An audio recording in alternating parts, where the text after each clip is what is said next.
जय हिंद, जय श्री राम बेटा, राधे राधे। तो आइए, अब आपका स्वागत है यूपीएसआई फुल मॉक में। तो देखिए, सबसे पहले हमारा 1 से 3 तक के जो प्रश्न है बेटा हमारे गद्यांश से ऐसे देखते हैं। तो देखिए, सबसे पहले आप प्रश्नों को एक बार पढ़ लीजिए। केवल घाटी में किन पेड़ों के होने वाले विनाश के विरुद्ध जुलूस निकाले गए? महिलाओं ने पेड़ों की रक्षा बंधन क्यों क्यों किया? और अगला मेरा, वन काटने का सबसे अधिक कष्ट महिलाओं को क्यों उठाना पड़ता है?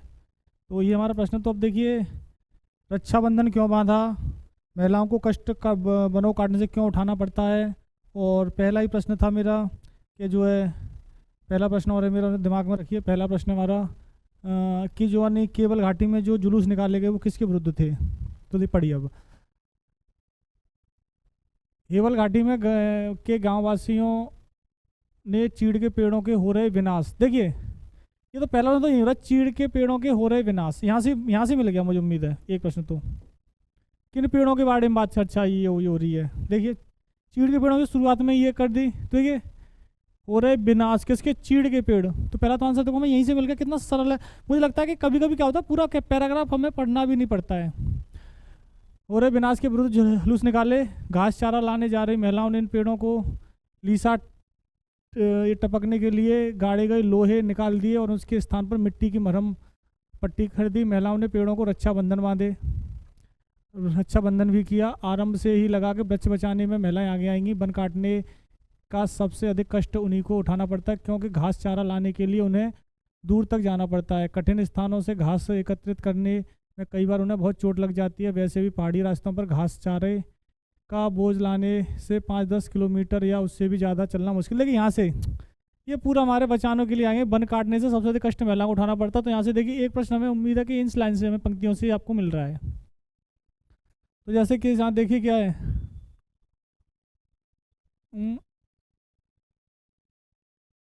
पहला प्रश्न, दूसरा, तीसरा। ये महिलाओं को कष्ट क्यों उठाना पड़ता है? महिलाओं को कष्ट क्यों उठाना पड़ता है? यहाँ से देखिए, यहाँ से एक प्रश्न हमारा क्लियर ये हो गया। तो किसके लिए हमारा ये हो गया कि उन्हें चारा लाने के लिए क्या करता है बेटा? दूर तक जाना पड़ता है, इसलिए उन्होंने वनों को बचाया। अब बचा हमारा दूसरा प्रश्न, रक्षा सूत्र क्यों बांधे? इस आंदोलन की बात ऊंचे अधिकारियों तक पहुंची तो उन्हें लीसा प्राप्त करने के और तरीकों की जांच करनी पड़ी। जांच में स्पष्ट हो गया कि बहुत अधिक लीसा निकालने के लालच में चीड़ के पेड़ों में बहुत नुकसान हुआ है।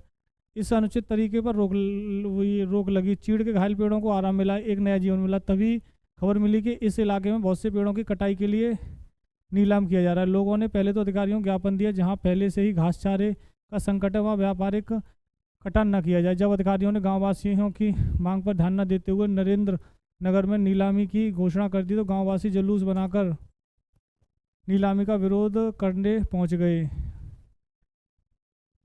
तो जुलूस क्यों निकाले गए? तो यहाँ से हो गया हमारा। अच्छा, जुलूस का तो क्वेश्चन हमारा है ही नहीं। तो हमारा है कि रक्षाबंधन क्यों बांधा? तो देखिए, यहाँ से हमारा ये हो गया। 71 ठेकेदारों को हेवल घाटी की महिलाओं ने कहा कि आप इन पेड़ों की कटान हमारी रोजी रोटी मत छीने। पेड़ काटने से यहाँ बाढ़ भूस्खलन का खतरा बढ़ जाएगा। कुछ ठेकेदारों ने तो वास्तव में ये बात मानी, कुछ अन्य ठेकेदारों के अद्वानी के सलेत के जंगल खरीद लिए। तो देखिए, यहाँ से क्या हुआ, तो किसके विनाश में? चीड़ के पेड़ों के लिए ये बात हो रही है यहाँ पर। दूसरा हमारा, महिलाओं को पेड़ों का रक्षाबंधन क्यों बांधे? क्योंकि पेड़ों को बचाने के लिए, पेड़ों को बचाने के लिए होगा बेटा, मरहम पट्टी के लिए नहीं होगा। क्योंकि मरहम पट्टी तो उन्होंने की, लेकिन मरहम पट्टी क्योंकि पेड़ों को बचाने के लिए। ध्यान रखना यहाँ पे। दूसरा आंसर हो गया। तीसरा आंसर, उन्हें चारा लाने के लिए दूर तक जाना पड़ता था, ये उन्हें कष्ट था महिलाओं को। यशोधरा केकई उर्मिला, यशोदा केकई उर्मिला के बारे में जो लिखा है वो किसने? मैथिली शरण गुप्त ने। साकेत में उर्मिला का बहुत अच्छा चित्रण है। लकड़ियों के समूह को क्या बोलते हैं? लकड़ियों के समूह को बोलेंगे, उपयुक्त शब्द के लिए क्या कहेंगे? गट्ठर। उसे क्या बोला जाता है बेटा? गट्ठर। निम्नलिखित वाक्य में किस खंड में ये त्रुटि है? जीवन और साहित्य का घोर नहीं होता बेटा, घनिष्ठ होता है। यहाँ पर डी में यहाँ पर कमी है हमारी इस जगह। सही वर्तनी वाला अव्यंजनावाद, वाद नहीं आएगा यहाँ पर ये गलत है हमारा। ये भी अव्यंजन नहीं है, सॉरी, यहाँ पर ये वध गलत है। तो यहाँ पर बी हमारे यहाँ पर करेक्ट आंसर है, अभिव्यंजनावाद। संदेश रासक रचना है किसकी बेटा? ये अब्दुल रहमान की रचना है, संदेश रासक। कविता के पंख निबंध के लेखक कौन है? कविता के पंख जो निबंध के लेखक है वो आचार्य रामचंद्र शुक्ल जी हमारे। कविता के पंख। भारत देश में रहने वाले बहुत सारे लोग गौतम बुद्ध के अनुयायी अनुयायी है थे। वाक्य में प्रयुक्त अनुयायी का विलोम अनुयायी का होता है बेटा विरोधी। तो ये आंसर हमारा यहाँ पर बिल्कुल करेक्ट हो जाएगा। इसके बाद निम्न वाक्यांश के लिए एक शब्द क्या होगा? किए हुए उपकार को जो मानता है, जो उपकार मानता है वो कृतज्ञ, और जो नहीं मानता है वो कृतज्ञ। निम्नलिखित में मुहावरे का उपयुक्त अर्थ क्या होगा? चट कर जाना। चट कर जाना, चट कर जाना मतलब क्या होता है बेटा? खा जाना। चट कर जाना यानी क्या होता है बेटा? खा जाना। चट कर जाना यानी कि बेटा खा जाना, ये आपको बताया था। उद्घाटन तो क्या होता? उत प्लस घाटन, उद्घाटन व्यंजन संधि यहाँ पर हमारी। सामासिक पद, सामासिक पद है बेटा वायु वेग, ये सामासिक पद है। बाकी सभी हमारा समास विग्रह हैं। मेरे हाथ में कलम है, मेरे हाथ में कलम है, तो मैं क्या है बेटा? मेरा हाथ क्या है? आधार। निम्न में किस वाक्य में? उत्कंठा, उत्कंठा, उत्कंठा कहते हैं किसे बेटा? लालसा को। एक ही हमारा बी हमारा करेक्ट आंसर यहाँ पे हो जाएगा। कौन सा शब्द कमल का पर्यायवाची है? कमल का पर्यायवाची कौन सा बेटा? राजीव। अभी सरल प्रश्न है आज तो। आप मुझे पुराने पते पर पत्र दीजिए। दीजिए नहीं बेटा, भेजिएगा। दीजिएगा के स्थान पर क्या आएगा बेटा? भेजिएगा, ये आंसर। कंठ है महाप्राण घोष व्यंजन किसके उदाहरण है? तो बेटा इसका उदाहरण है ह मेरा कंठ भी है, महाप्राण भी है, और बेटा घोष व्यंजन भी है। इसके आधार से जिस पंक्ति या निज पंक्तियों के समानार्थक शब्दों या वाक्यांशों की आवृत्ति हो परंतु अर्थ में अंतर हो, वहाँ कौन सा अलंकार होता है? तो बेटा वहाँ होता है हमारा लाटानुप्रास अलंकार। वहाँ लाटानुप्रास अलंकार होता है। हमसे कह रहा है कि जाहि मन पवन न संचय रवि सस्य नहीं पवेश। ये देखिए जो मेरी है भाषा हमारी सरप्पा की, हमारी सरप्पा किसकी है बेटा? ये हमारी सरप्पा का मेरा है, रहेगा। मेरा किसका रहेगा? ये सरप्पा का मेरा रहेगा। इसके बाद हमारा आता है अगला प्रश्न, यानी घोड़े बेचकर क्या होता है? खाली जगह। घोड़े बेचकर क्या होगा बेटा? यहाँ पर सोना। घोड़े बेचकर क्या होगा यहाँ पर बेटा? सोना। वीर और साहसी पुरुष साधारण नहीं होते अपितु कैसे होते हैं? वीर और साहसी पुरुष खाली जगह हमें यहाँ पर पूछी गई है, तो यहाँ पर कौन सा ही होगा? कैसे होते हैं? वो विलक्षण प्रतिभा के धनी होते हैं बेटा, वो विलक्षण प्रतिभा युक्त होते हैं वो। दादा दादी सबके जीवन में पूजनीय स्थान होता है। उपरोक्त वाक्य में अशुद्ध वर्तनी पूजनीय, पूजनीय होता है बेटा, पूजनीय नहीं होता। क्या होता है? पूजनीय। क्या होता है? पूजनीय। जो व्यक्ति वस्तु या इस परिस्थितियां स्थायी भावों को उद्दीप्त या जागृत करता है वह क्या क्या क्या कहा जाता है? वो कहता है विभाव। उससे हम बेटा विभाव की संज्ञा देते हैं। पट्टी, पट्टी पढ़ाना। पट्टी पढ़ाना मतलब क्या है इसका? पट्टी पढ़ाना यानी कि अनुचित राय। पट्टी पढ़ाना यानी कि अनुचित राय। निम्नलिखित मुहावरे के उचित अर्थ का चयन कीजिए। चेहरे की हवाइयाँ उड़ना। चेहरे की हवाइयाँ उड़ना अर्थात क्या होता है बेटा? घबरा जाना। चेहरे की हवाइयाँ उड़ना बेटा क्या होगा? घबराना, यानी घबरा जाना, घबरा गया वो, तो चेहरे की हवाइयाँ उड़ गई। कमजोर आदमी, हम निम्नलिखित वाक्य रेखांकित शब्द के पर्यायवाची। कमजोर आदमी एक रोग लगा रहता है, यानी व्याधि। व्याधि उसे कोई ना कोई लगी रहती है।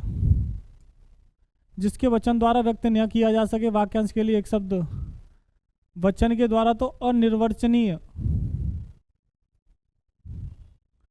हमारा होगा सदैव। सदैव में कौन सी दो मात्राएं आ गई? एक मात्र को गुण कहें और द्वय मात्र को वृद्धि, और होय दीर्घ स्वर बीच में तो दीर्घ जानिए संधि। प्रत्येक में उपसर्ग है। प्रत्येक में उपसर्ग है बेटा प्र नहीं होगा, प्रत्येक। प्रत्यय प्लस एक क्या होगा? बी आंसर हमारा हो जाएगा प्रत्येक। वैज्ञानिक में प्रत्यय लगा है तो बेटा यहाँ लगा है एक प्रत्यय। विज्ञान प्लस एक अर्थात वैज्ञानिक। वाच्य कितने होते हैं? वाच्य होते हैं 3, कर्तवाच्य, कर्मवाच्य और भाववाच्य। वह दिन भर पढ़ता है। दिन भर पढ़ता है। दिन भर यानी समय का बोध करा रहा है। वैसे तो ये देखिए ध्यान से समझना प्रश्न को, समय का बोध करा रहा है। किसका बोध करा रहा है? ये समय का। क्या समय का ऑप्शन है हमारे पास? नहीं है। तो क्या है? मैं कहूँ आपसे वह पढ़ता रहता है, वो दिन भर पढ़ता रहता है, तो क्या हुआ? बल पड़ गया, और जहाँ बल पड़ेगा वो क्या होगा? वो निपात कहलाएगा। तो बी आंसर होगा हमारा इसका। इनमें से किस वाक्य में में क्या होगा, एक वचन और बहुवचन में समान नहीं पाए जाते, समान नहीं पाए जाते। तो देखिए यहाँ पे पानी एक वचन रहता है, वर्षा एक वचन रहती है, प्रेम एक वचन रहेगा। इनमें से कोई नहीं, इनमें से क्या होगा बेटा, कोई नहीं। 35 का इनमें से कोई नहीं। अब दूसरा स्थूल, स्थूल माने होता है बड़ा और सूक्ष्म माने होता है बारीक छोटा।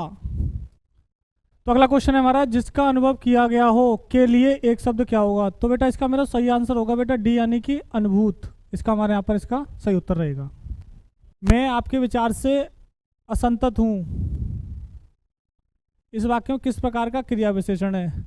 आपके विचार से कैसा हूँ, असंतत हूँ, यानी कि मैं आपके विचार से क्या हूँ, संतोष में नहीं हूँ, तो असंतत आ गया। तो क्या परिमाण।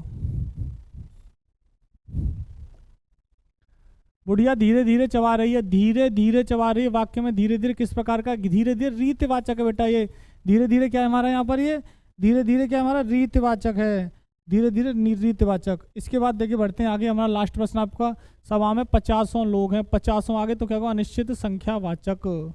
तो मेरे प्यारे बच्चों इसके साथ ही आपका हिंदी का सॉल्यूशन होता है बेटा समाप्त। अब मेरे बाद होगा बेटा रीजनिंग का सॉल्यूशन। तो मिलते हैं बेटा अगले मॉक टेस्ट में। जय हिंद, जय श्री राम बेटा, राधे राधे। जय हिंद प्यारे साथियों, ये यूपीएसआई फुल मॉक A131 का रीजनिंग का सॉल्यूशन है। हिंदी का सॉल्यूशन आपने देख लिया होगा।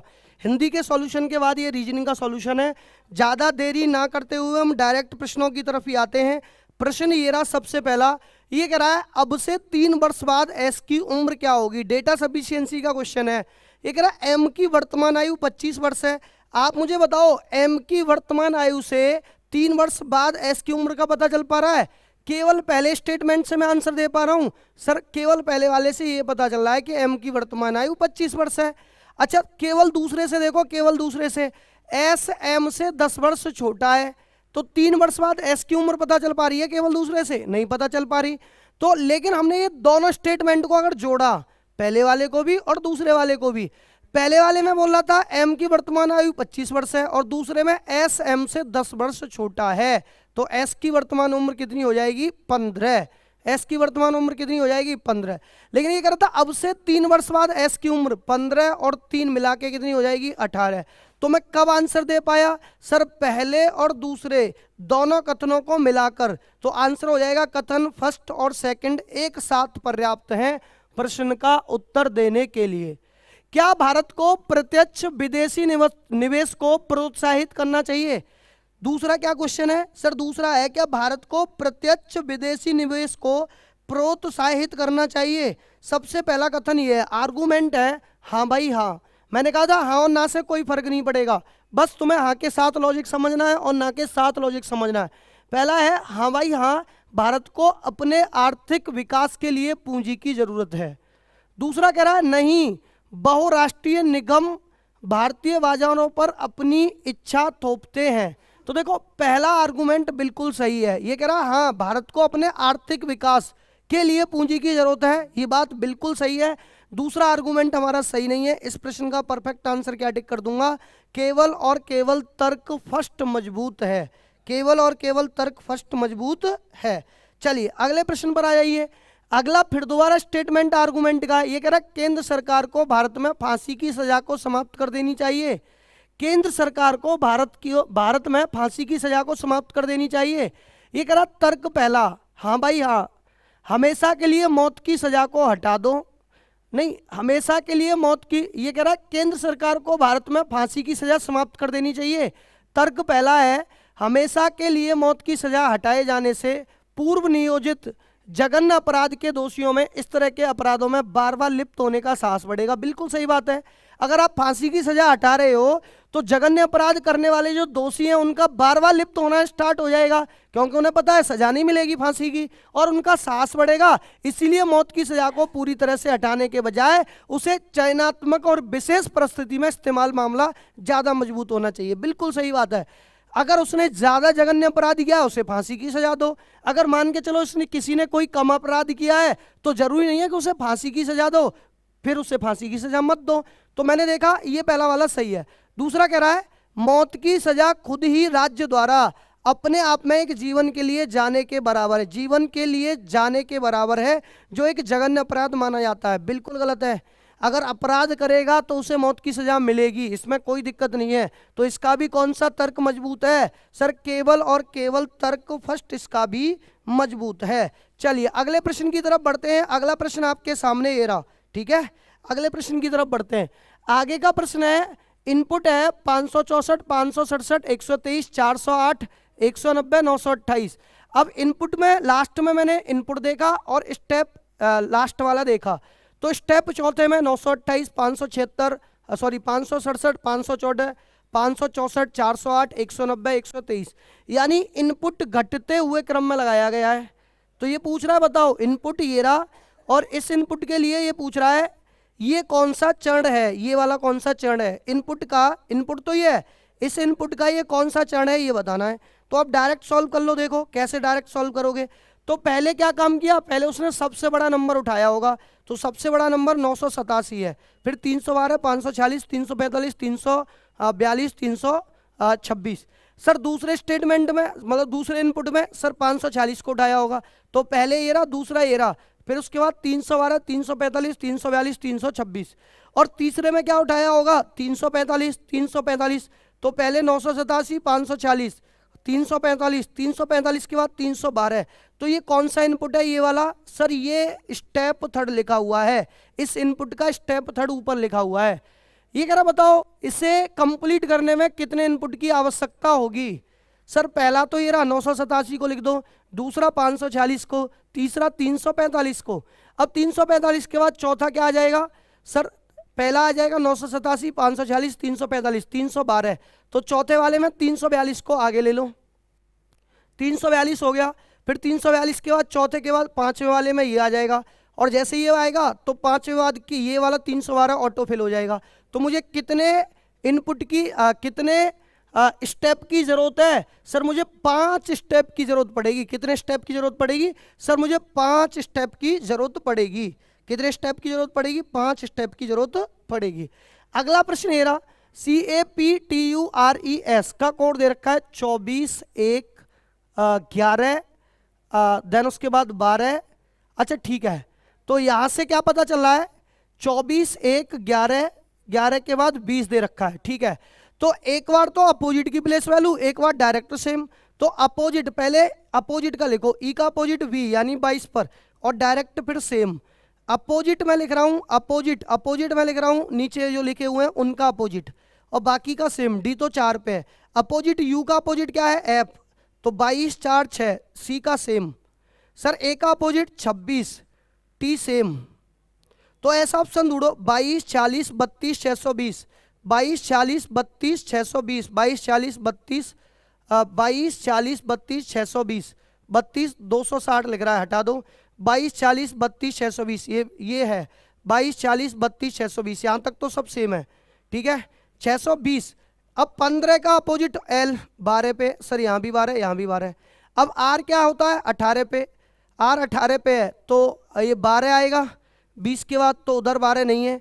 अच्छा यहाँ ये तो गलती हो गया था, तो इसका जो परफेक्ट आंसर है क्या हो जाएगा, ऑप्शन नंबर C। एक बार अपोजिट की प्लेस वैल्यू, एक बार सेम की प्लेस वैल्यू, एक बार अपोजिट की प्लेस वैल्यू, एक बार सेम की प्लेस वैल्यू।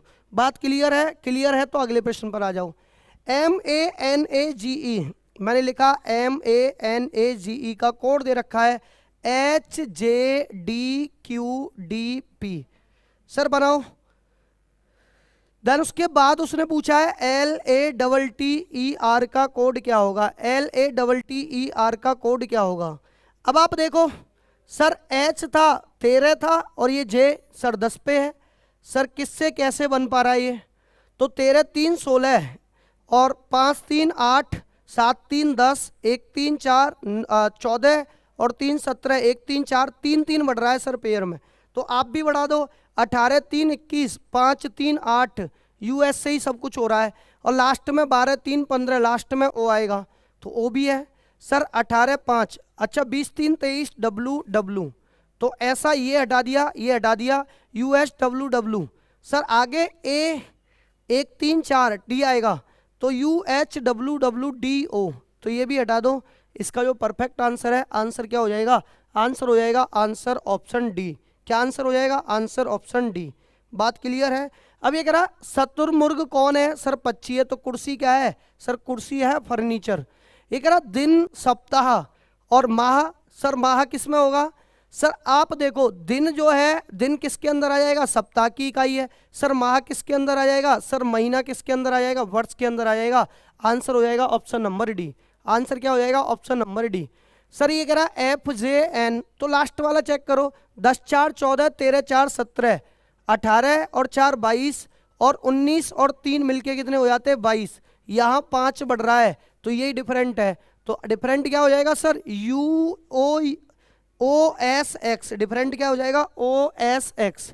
अगला प्रश्न KLIO RSPT। KLIO, तो K का मैंने देखा 11 और L कितने पर है? 12, तो ये हो गया 11 12, तो 8 9 R 18 19 VW 23 22 23। सर आगे देखो 9 6 15 और 9 और 6 15 और सर 16 और 4 20 20 4 24 और 6 और 4 10। यही वाला गलत है, ये लास्ट में 6 बढ़ रहा है, बाकी सब 4 4। ये लास्ट में 6 बढ़ रहा है और बाकी सब क्या क्या बढ़ रहे हैं? 4 4। इस प्रश्न का परफेक्ट आंसर हो जाएगा KLIO। अगला प्रश्न है PQ और R का भाई है, तो P भाई है और किसका भाई है? P Q का भाई है और R का भी भाई है P। ST की बेटी है, अभी होल्ड पे लगा दो, जिसकी पत्नी R है। किसकी पत्नी R है? T की पत्नी R है, तो T की पत्नी R है, जिसकी पत्नी R है, और ST की बेटी है, S बेटी हो गई T की। बस TQ से, तो एरो Q से, ये इसकी बहन, और बहन का पति कौन होता है? जीजा। आंसर क्या टिक कर दूंगा? Brother in law. आंसर क्या हो जाएगा? Brother in law. ये इसका भाई, भाई की ये बहन, भाई की ये बहन, और बहन का ये पति, बहन का पति कौन हो जाए? जीजा। आंसर हो जाएगा option number B, brother in law. ये कह रहा P का S से क्या रिलेशन है? तो P तो ये रहा, S ये रहा। अच्छा, ऑब्लिक का अर्थ था, प्लस का अर्थ है भाई, ये इसका भाई है। अच्छा, भाई का कौन? पिता। भाई का पिता, इसका भी पिता, और पिता का पिता कौन हो गया? दादा। और P का S से, तो S का P कौन लगेगा? दादा। आंसर हो जाएगा ऑप्शन नंबर ए। अगले प्रश्न की तरफ बढ़िए। अगला प्रश्न ये रहा, ये कह रहा है एक व्यक्ति पूरब की ओर देख रहा था। कहाँ देख रहा था सर? पूरब की ओर, तो मैंने पूरब लिख दिया। अब वह किस दिशा की ओर देख रहा है? बस यही है ना, ठीक है। अब वह दक्षिणावर्त दिशा में 135 डिग्री, 135 डिग्री दक्षिणावर्त का मतलब होता है क्लॉकवाइज। अब वह वामावर्त दिशा में, सर वामावर्त दिशा में 90 डिग्री एंटी क्लॉकवाइज, दक्षिणावर्त दिशा में 270 डिग्री, 270 डिग्री क्लॉकवाइज। अब फिर वो दक्षिणावर्त दिशा में 45 डिग्री क्लॉकवाइज, 45 डिग्री। अब वह दक्षिणावर्त दिशा में 135 डिग्री, 135 डिग्री दक्षिणावर्त का मतलब होता है क्लॉकवाइज। दक्षिणावर्त का मतलब क्या होता है? क्लॉकवाइज। अंततः वह वामावर्त दिशा में 180 degree, 180 degree anti clockwise, 180 degree anti clockwise. अब वह किस दिशा की ओर देख रहा है? काट पीट कर लीजिए सर बहुत अच्छे तरीके से।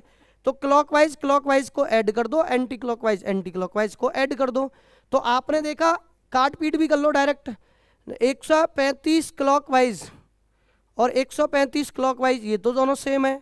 अच्छा, 90 एंटी क्लॉकवाइज और 180, तो ये कट गए। एंटी क्लॉकवाइज 90 और एंटी क्लॉकवाइज ये, तो ये दोनों मिलके इससे कट गए, इससे कट गए। 135 135 270 और 45 और ऐड कर दो। 270 और 45 मिलके कितने हो जाएंगे सर? 325।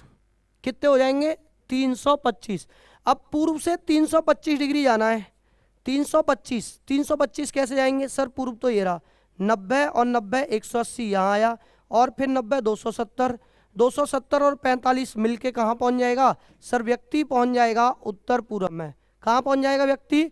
उत्तर पूर्व में। इस प्रश्न का परफेक्ट आंसर क्या हो जाएगा सर? आंसर हो जाएगा उत्तर पूर्व। क्या आंसर हो जाएगा?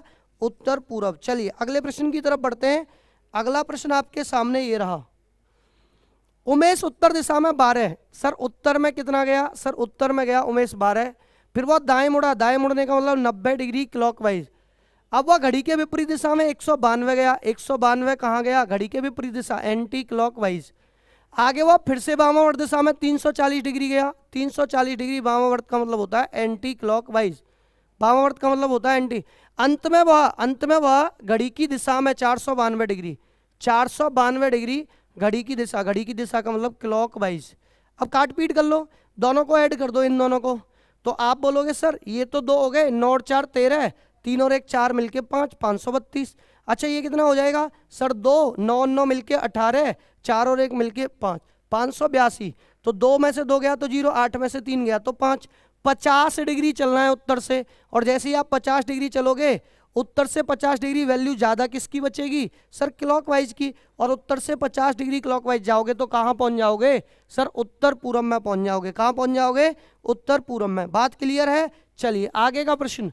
डॉली की ऊंचाई चंद्रा और फराह से ज़्यादा है। डॉली की ऊंचाई चंद्रा से भी ज़्यादा है और डॉली की ऊंचाई फराह से भी ज़्यादा है, तो ये लिख दिया। आगे आनंद की ऊंचाई फराह से कम है, तो आनंद यहाँ लिख दिया। यहाँ लिख रहा हूँ अच्छा यहाँ बना लो, इसे थोड़ा सा छोटा कर लेते हैं क्वेश्चन को यहाँ से, और यहाँ मैं क्वेश्चन बना सकता हूँ।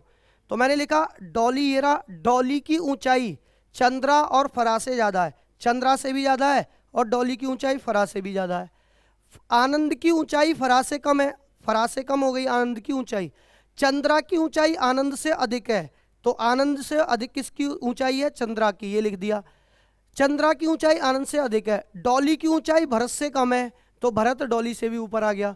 यदि चंद्रा की ऊंचाई फराह की ऊंचाई से 6 सेंटीमीटर अधिक है, तो भैया फराह से यहाँ आ जाएगा चंद्रा। तो यहाँ मैंने लिख दिया सी और एफ और ए, ये बन गया। ठीक है, क्योंकि चंद्रा की ऊंचाई फराह की ऊंचाई से 6 सेंटीमीटर अधिक है। ठीक है, तो ये कह रहा इनमें से कौन तीसरा सबसे ऊंचा व्यक्ति है? B D C. सी का मतलब चंद्रा। आंसर क्या टिक कर दूंगा? Answer option C. बात क्लियर है? ये कह रहा 38 लोग उत्तर की ओर अभिमुख हैं, हरी दाएं छोर से 11 पर है, जबकि हेमा बाएं छोर से। तो देखो ये दाएं से था ना, इसे बाएं में कन्वर्ट करो। लोग 38 हैं तो दूरी कितने की हो गई? 39 की, और 39 से 11 कम कर दो तो 8, 3 में से 1 गया तो 2। तो हरी जो है लेफ्ट से कौन से नंबर पर आ गया? हरी बाएं से कौन से नंबर पर आ गया सर? हरी बाएं से 28 पर, और हेमा बाएं से 14 पर थी। तो हरी बाएं से 28 पर है, बहुत ध्यान से सुनो, हरी बाएं से 28 पर है, और हेमा बाएं से कौन से नंबर पर है? ये तो हरी है और ये कौन है? हेमा। हेमा बाएं से कौन से नंबर पर है? 14 पर।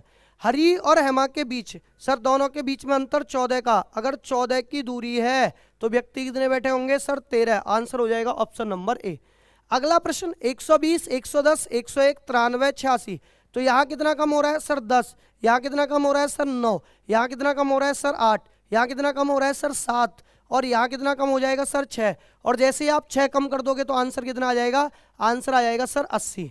बात क्लियर है? ये माइनस के 10, माइनस के 9, 8, 7, 6, समझ पा रहे हो?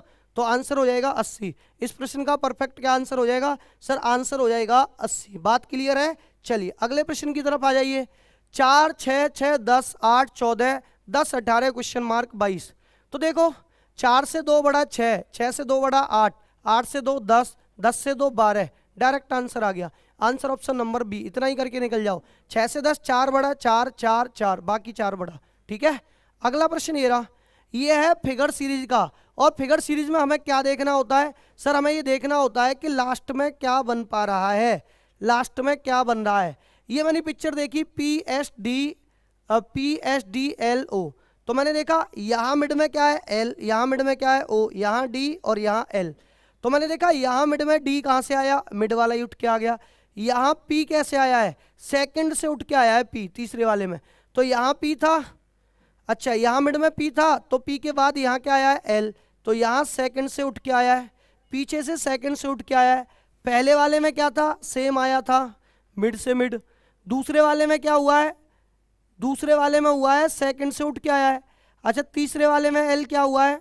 अच्छा तीसरे वाले में L क्या हुआ है सर? तीसरे वाले में S, PS। तो जो सेकंड पे था फर्स्ट पे आया, फर्स्ट पे आया, फर्स्ट पे आया, तो यहाँ भी फर्स्ट पे चल रहा है। ठीक है, और जो फर्स्ट पे था इधर सेकंड पे, इधर थर्ड पे, इधर फोर्थ पे, इधर फिफ्थ पे आएगा। लास्ट में P आएगा, लास्ट में P। लास्ट में P कैसे पता चल रहा है? फर्स्ट पे था, अगली में सेकंड पे पहुंचा, अगली में थर्ड पे, अगली में फोर्थ पे, लास्ट में P आ जाएगा। लास्ट में P से ये ऑप्शन गलत हो गया। अब देखो S, S कहाँ था? तो S तो यही था। S की स्थिति देखो, D था, D भी सेम जगह पे है। L को ढूंढो, L, L सेम था, L सेम था, L सेम था, लेकिन 3 पिक्चर तक तो सेम थे, LO LO। तो पहली से दूसरी पिक्चर में सेम था और दूसरी से तीसरी पिक्चर में सेम था, और लास्ट में PO सेम है। तो ऐसा ऑप्शन तो मिल ही नहीं रहा, तो फिर कोई और लॉजिक है इसमें, ठीक है। और वही आप शुरुआत वाले में देखो, लास्ट में पी, तो ये वाला तो सही है, लास्ट में पी आएगा, लास्ट में क्या आएगा, पी। और देख लेते हैं, तो यहाँ पी फर्स्ट पे था, यहाँ सेकंड पे, यहाँ थर्ड पे, यहाँ फोर्थ पे, यहाँ फिफ्थ पे, फिफ्थ पे यही आ गया। अच्छा, इसके बाद एस को ढूंढो, पहले में यहाँ था, फिर एक कम हो गया, फिर सेम, फिर सेम, तो फिर सेम है, तो सेम एक तो सी में आ रहा है और एक बी में आ रहा है, तो ए गलत कर दिया मैंने, ए भी गलत कर दिया है, क्या हो गया, ए भी गलत कर दिया। अब मेरे पास बचा या तो बी या फिर सी। अब बी और सी में ये वाला पॉइंट देख लो या तो ढूंढ के, ये वाला पॉइंट एल कहाँ से आ रहा है और ओ कहाँ से आ रहा है, तो एक बार तो ये सेम आ गया डी से डी, ठीक है, पहले से दूसरे में, ठीक है। अच्छा, दूसरे से तीसरे में गया तो बीच वाला पीछे आ गया है, और फिर पी डी डी उसी जगह पे है, तो एस डी उसी जगह पे आएगा, एस और डी उसी जगह पे आएंगे। अच्छा, अगर मैंने यहाँ डी देखा तो एस डी, लेकिन यहाँ एल आया था, अब की बार पीछे आ गया है, तो अब की बार पीछे ही आएगा, और पीछे एल कौन से वाले में, ऑप्शन नंबर बी में। जैसे ये एल था, अब की बार यहाँ से पीछे आ गया एल, ये रहा, तो अब की बार भी सेम रहेगा।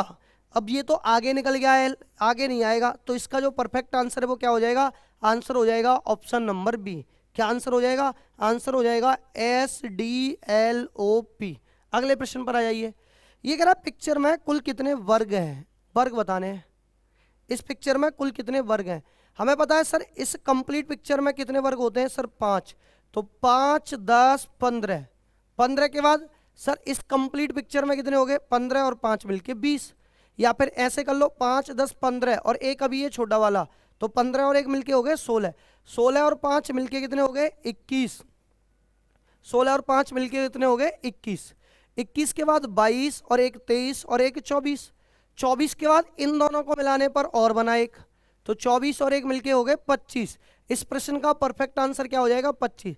5 10 15 और एक 16, 16 और 5 मिलके कितने हो गए सर 16 और 5 मिलके कितने हो गए सर 21, 21 के बाद 22 23 24 और एक इनको मिला के बनेगा इनको, तो 25 हो जाएंगे। आंसर हो जाएगा ऑप्शन नंबर बी।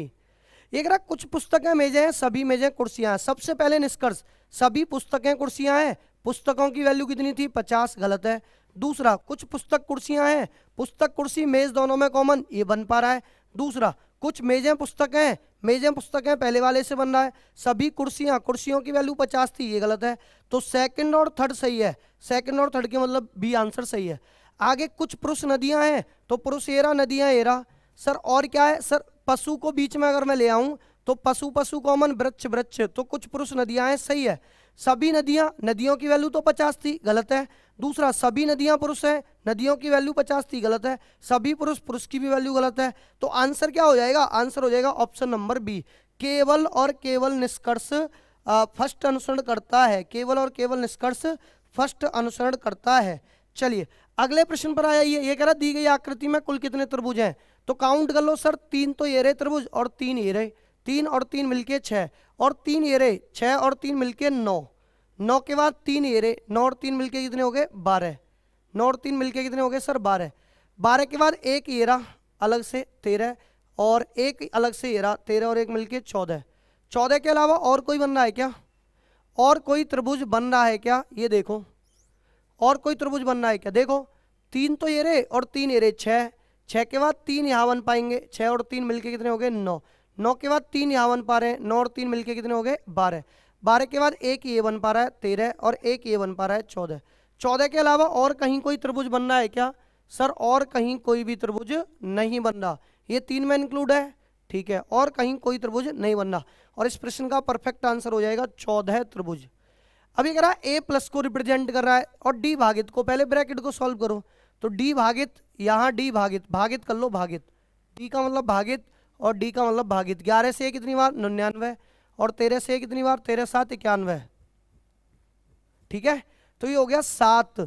बी का अर्थ क्या है गुणा 8, सी का अर्थ क्या है, सी का अर्थ है माइनस के 50, ए का अर्थ क्या है प्लस के 16, गुणा के 2, ए का अर्थ क्या है फिर दोबारा प्लस, प्लस के 9, कर दो 56 माइनस के 50 प्लस के 32 और प्लस के 9, ऐड कर दो, ये कितना बचा प्लस के 6, यहाँ से 32 और 6 मिलके कितने हो गए 38, 38 9 47, आंसर हो जाएगा ऑप्शन नंबर ए, 38 और 9 मिलके 47। ये कह रहा ऑस्ट्रेलिया सिडनी, सर पूरी की पूरी सिडनी कहाँ है सर, ऑस्ट्रेलिया में, और ये डिफरेंट हो जाएगा, तो आंसर हो जाएगा ऑप्शन नंबर डी। ये कह रहा है उन अक्षरों का कौन सा समूह है जो जिम्नास्टिक को प्रदर्शित करता है, जो ब्लॉगर्स को नहीं। अच्छा ब्लॉगर्स किस में है, व्रत में, तो व्रत वाले को हटा दो बिल्कुल, ये व्रत वाला हटा दिया। अब ये कह रहा जिम्नास्टिक को, जिम्नास्टिक किस में है सर, जिम्नास्टिक वर्ग में है, तो वर्ग के अंदर कौन कौन बचा है, तो DHAG, DHAG ऐसा ऑप्शन एक है, DHAG ऐसा आंसर हो जाएगा ऑप्शन नंबर ए। ये कह रहा 12 के दर्शाने वाले फलक पे क्या है, 15 16, 15 16, 12 के विपरीत 14, आंसर हो जाएगा ऑप्शन नंबर सी। अगला प्रश्न, 12 जनवरी 2019 को कौन सा था सर, सोमवार था, तो ये पूछ रहा है 14 दिसंबर 1917 को कौन सा दिन होगा। तो पहले आप 12 जनवरी 2019 का दिन निकाल लो। सर आप बोलोगे कंप्लीट ईयर 2018, और 2018 में आप कैसे सॉल्व करोगे इसे, क्योंकि ये बड़ा डिफरेंस है, तो बड़े डिफरेंस से ऐसे डायरेक्ट नहीं करेंगे, रेफरेंस कैलेंडर के माध्यम से पहले इसका दिन निकालेंगे, वास्तविक दिन क्या है।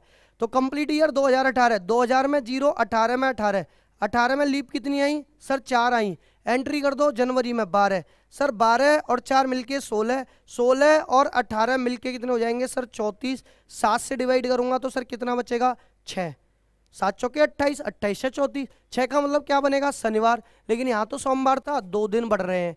अब जो दिन निकल के आए उससे 2 दिन बढ़ा दो, 14 दिसंबर 1971, 1917, कंप्लीट ईयर 1916, कंप्लीट ईयर कितने 1916, कंप्लीट ईयर कितने मेरे भाई 1916, तो 1916 की अगर मैं बात करूं तो 1900 में कितना 1, 16 में कितने 16, 16 में लीप कितनी आई 4, एंट्री कर दी 17 में, तो जनवरी 3, फरवरी 0, मार्च 3, अप्रैल 2, मई 3, जून 2, जुलाई 3, अगस्त 3, सितंबर 2, अक्टूबर 3 और नवंबर 2 और दिसंबर 14 का मतलब 0, जनवरी ये रहा, ठीक है ना, जनवरी फरवरी मार्च अप्रैल मई जून जुलाई अगस्त सितंबर अक्टूबर नवंबर दिसंबर, ठीक है 14 है तो डायरेक्ट कर दो, 16 और 4 20 और 1 21, 0 हो गया, 3 और 3 6 और 3 9 और 3 12 और 2 14 हो गया, 2 और 2 4 और 3 7 कट हो गया, 3 और 2 5, 5 का मतलब फ्राइडे, और फ्राइडे में 2 दिन बढ़ा दिए तो क्या आंसर हो जाएगा सर, फ्राइडे में 2 दिन बढ़ा दूंगा तो आंसर हो जाएगा रविवार,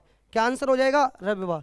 चलिए अगले प्रश्न पर आ जाइए, ये कह रहा कौन नीचे दी गई आकृति के पैटर्न को पूरा करेगा, तो आपने देखा ये एरो था, ये यहाँ है, तो ये 3 है, तो यहाँ खाली है तो खाली रहेगा, तो यहाँ 3 आएंगे पॉइंट, 3 पॉइंट यहाँ सर, एक तो सी में दिख रहे हैं एक बी में, ये गलत हो गया ये गलत हो गया 3 वाला। अब सर इसके बाद इन दोनों में क्या अंतर है सर, स्टार और स्टार, अच्छा इसका अंतर है, तो ये लाइन कैसी आएगी, लाइन तो सेम आएगी ऐसी, और सेम लाइन कौन से में सी वाले में, बी भी गलत हो गया। अगला प्रश्न ये रहा, ये बताना है कि निश्चित 3 एक निश्चित तरीके से समान है, सर इसकी ना इमेज बन रही है लंबवत दर्पण में, लंबवत दर्पण में इमेज, लंबवत दर्पण में, ये डिफरेंट हो गया, यही आंसर है डी, परफेक्ट आंसर क्या हो जाएगा, आंसर हो जाएगा डी, बात क्लियर है। चलिए अगले प्रश्न की तरफ आते हैं, ये कह रहा है PQRSTUV एक गोल मेज के प्रत्येक केंद्र की ओर अभिमुख होकर बैठे हैं, बना दो भैया सेंटर, बना दिया ना सेंटर, ये रहा सेंटर बना दिया मेरे भाई, ठीक है। अब ये कह रहा है एक गोल मेज के प्रत्येक केंद्र की ओर अभिमुख होकर बैठे हैं, कितने व्यक्ति हैं सर, 1 2 3 4 5 6 7, तो 7 बना दो, 1 2 3 4 5 6 और 1 7, और केंद्र की ओर मुख होकर बैठे हैं, केंद्र की ओर अभिमुख होकर, तो बना दिया केंद्र की ओर अभिमुख होकर। आर क्यू के ठीक दाईं ओर है, क्यू के ठीक दाईं ओर आर है, आर के बाईं ओर से गिने जाने पर आर और यू के बीच 3 व्यक्ति हैं, 1 2 3, आर के बाईं ओर गिरे जाने पर आर और यू के बीच 3 व्यक्ति हैं, क्यू और टी के बीच केवल 3 व्यक्ति हैं, तो क्यू और टी, तो क्यू तो ये रहा 1 2 3, तो टी यहाँ हो सकता है 1 2 3, टी क्यू और टी के बीच, क्यू और टी के बीच केवल 3 व्यक्ति हैं, और डब्ल्यू एस के ठीक दाईं ओर बैठा है, आर के बाईं ओर गिने जाने पर आर और यू के बीच 3 व्यक्ति हैं, 1 2 3, आर और यू के बीच 3 व्यक्ति हैं ना, गलत कर दिया ना, यही तो कह रहा हूँ, आर के बाईं ओर गिने जाने पर आर और यू के बीच 3 व्यक्ति हैं, 1 2 3 व्यक्ति हैं, तो आर और यू यहाँ आ जाएगा, यू यहाँ आ जाएगा। आगे क्या कह रहा है ये, क्यू और टी के बीच 3 व्यक्ति हैं, 1 2 3, तो टी यहाँ नहीं आएगा, 1 2 3, तो टी यहाँ आ जाएगा, क्यू और टी के बीच यहाँ से 3 व्यक्ति बन पा रहे हैं, ठीक है।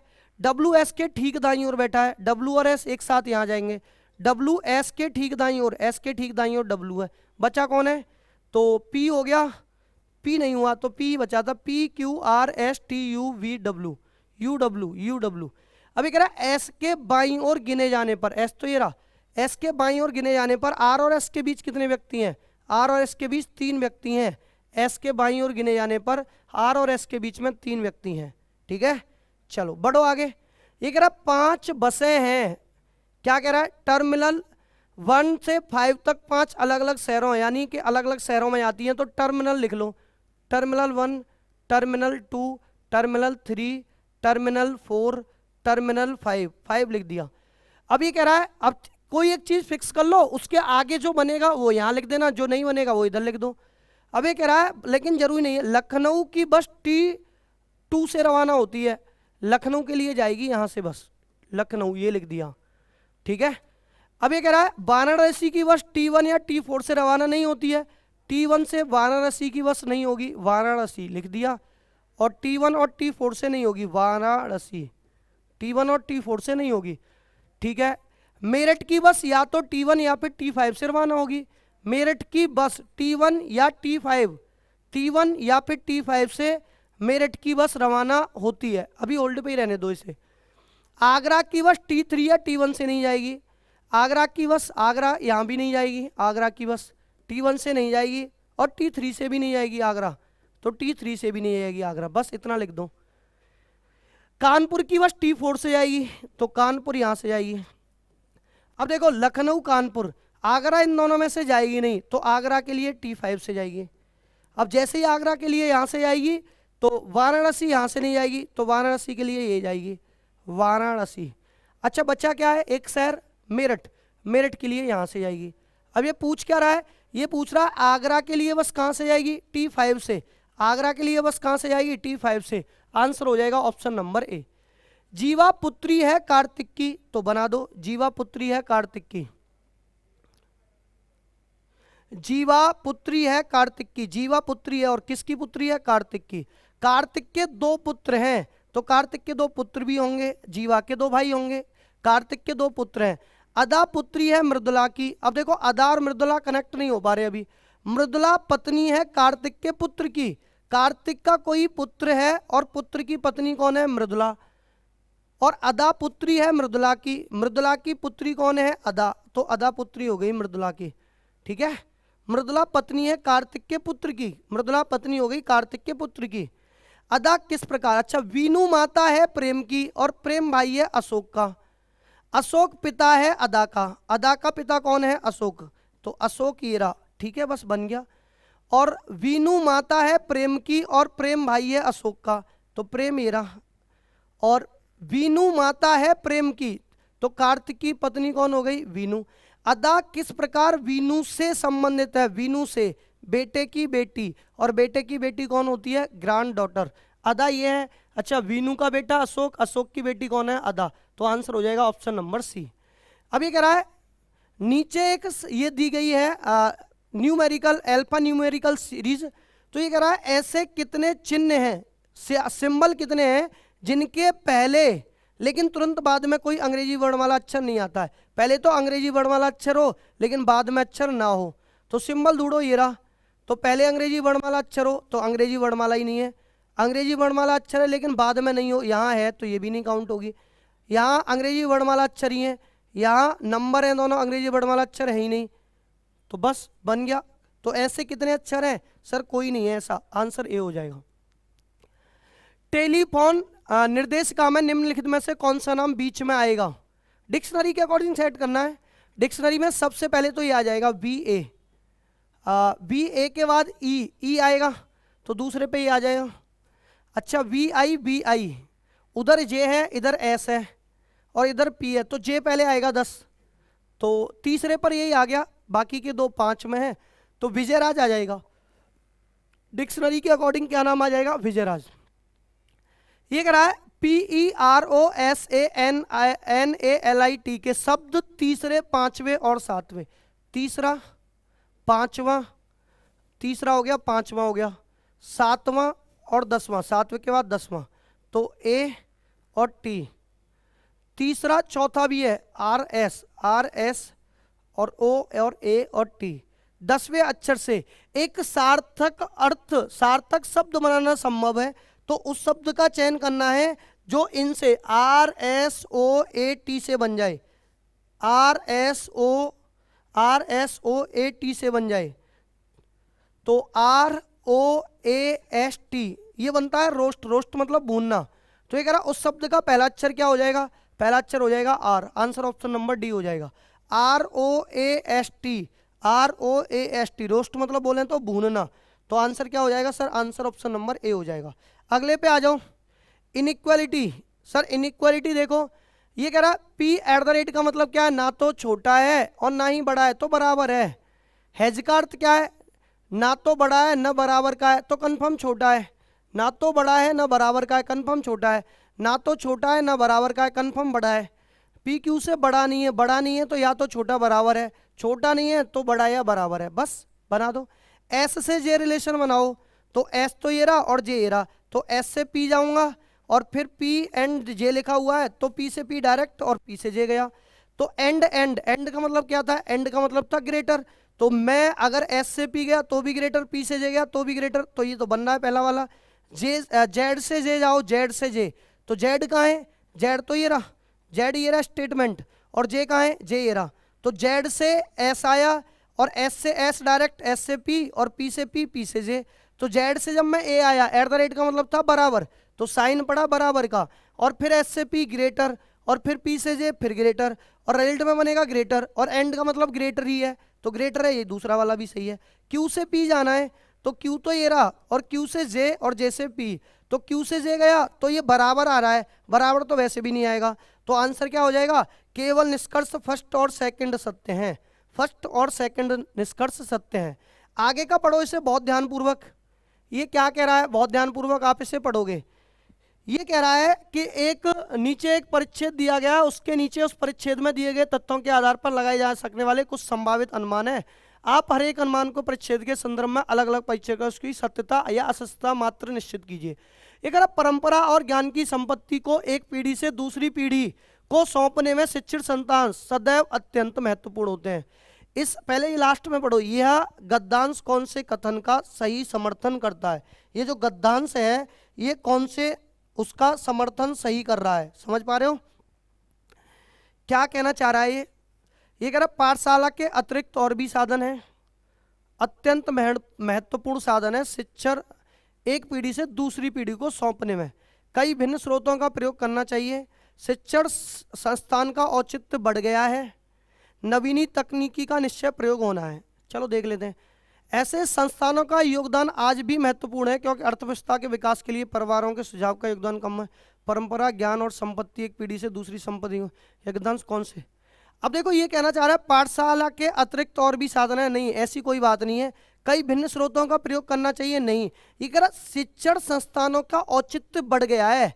क्या कह रहा है, परंपरा और ज्ञान की संपत्ति को एक पीढ़ी से दूसरी पीढ़ी को सौंपने में शिक्षण संस्थान सदैव अत्यंत महत्वपूर्ण है।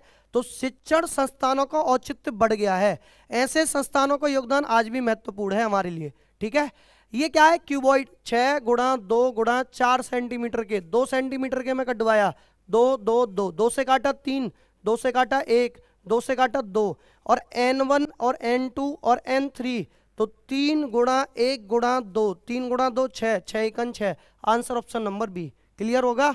चलिए आगे कह रहा है इस पिक्चर की आकृति बताओ कौन सी बनेगी, और मिरर कहाँ रखा है, जल छवि, जल यानी वाटर में इमेज बनानी है, वाटर में इमेज। तो वाटर में इमेज यहाँ सही बन रही है, ये तो गलत है, यहाँ सही बन रही है, ये गलत है, ये तो गलत हो गई। अच्छा वाटर में इमेज सही कौन सी बन पा रही है फिर, सर ये भी सही बन रही है, यहाँ तक तो ये भी सही बन रही है। दूसरे वाले में अपोजिट डायरेक्शन, अच्छा दूसरे वाले में सी वाले में, अच्छा ये इधर बन रही है और ये इधर बन रही है, ये इधर बन रही है और दूसरी वाली इधर बन रही है नीचे। अच्छा ये तो सेम बन रही है, ए और सी तो बिल्कुल सेम है, ए और सी में तो कोई अंतर है ही नहीं, तो मैं किसी एक को सही करवा दूंगा। इसका जो परफेक्ट आंसर है वो ए टिक कर लो। ठीक है, इसका आंसर क्या हो जाएगा ए। चलो अगले पर आ जाओ। ब्लैक का को ग्रीन, ग्रीन को येलो, येलो को ब्लू, ब्लू को रेड कहा जाता है, तो गोल्ड के रंग को क्या कहा जाएगा। अच्छा गोल्ड का मतलब जानते हो सोना, और सोना कैसा होता है हल्का सा पीला, लेकिन पीले को क्या कहा जा रहा है नीला। तो भैया मैं क्या टिक कर दूंगा, पीले को नीला कहा जा रहा है, तो आंसर हो जाएगा आंसर ऑप्शन डी।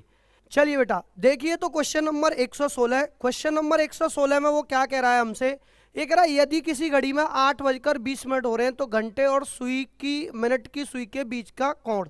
इसके लिए मैंने ट्रिक बता रखी थी आपको, 60H डिफरेंशियल 11m/2, तो रख दो 60 गुणा 8 डिफरेंशियल 11 गुणा 20 बट्टे कितना हो जाएगा 2। ये कितना हो जाएगा सर 480 डिफरेंशियल, ये कितना हो जाएगा सर 220 अपॉन में कितना 2। सर ये कितना बचा सर, ये तो 60 बचा, 80 में से 20 गया, तो ये कितना बचा सर 4 में से 2 गया तो 260। 260 को जब मैंने 2 से डिवाइड किया तो ये कितना आ जाएगा 130 डिग्री, और इस प्रश्न का परफेक्ट आंसर हो जाएगा आंसर ऑप्शन ए। चलिए नेक्स्ट क्वेश्चन की तरफ बढ़ते हैं। अगला प्रश्न ये रहा 70, 63, 56, 49 और VRO सर कम होता चल रहा है। 70 से 63 हुआ सर 7 कम हुआ, 63 से 56 हुआ सर 7 कम हुआ, 56 से 49 7 कम हुआ, और सर 49 से आगे जाएगा तो भी 7 कम होगा। लेकिन यहाँ नंबर थोड़ी ना पूछा, ये पूछा है V कितने पर था 18, 22 पर, 22 4 18, तो यहाँ कितना कम हो रहा है सर 4 कम हो रहा है, 18 से यहाँ 3 कम हो रहा है, सर आगे 2 कम होगा, 15 से 2 कम कर दूंगा तो 13, आंसर हो जाएगा ऑप्शन नंबर बी।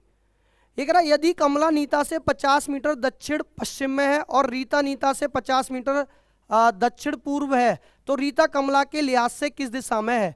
कमला नीता से 50 मीटर दक्षिण पश्चिम में है, तो कमला ये रही, और नीता से 50 मीटर दक्षिण पश्चिम में है, तो नीता ये रही, नीता से 50 मीटर दक्षिण पश्चिम में कमला हो गई, और रीता नीता से 50 मीटर दक्षिण पूर्व में।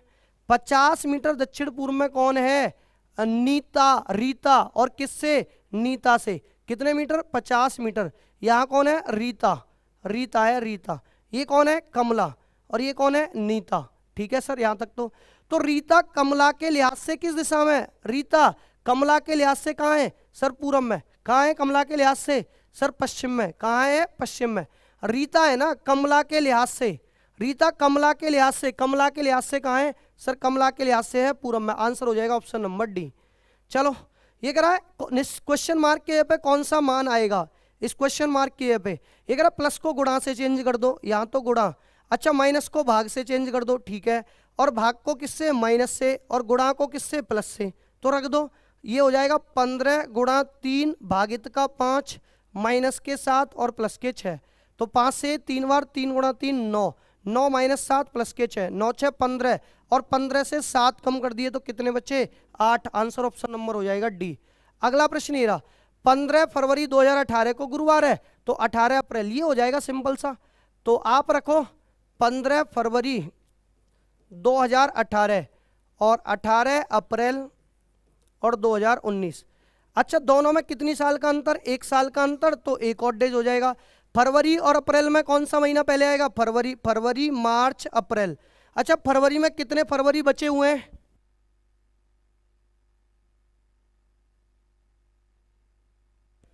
ठीक है 15 फरवरी है, अब ये कितना है सर 28 है, 28 की होती है तो कितना बचा सर 13, तो फरवरी में 13, मार्च में सर 3, अप्रैल में 18 हो चुका है, तो दी हुई तारीख सर 13 और 3 मिलके 16, 16 और 18 मिलके कितने हो जाएंगे सर 34।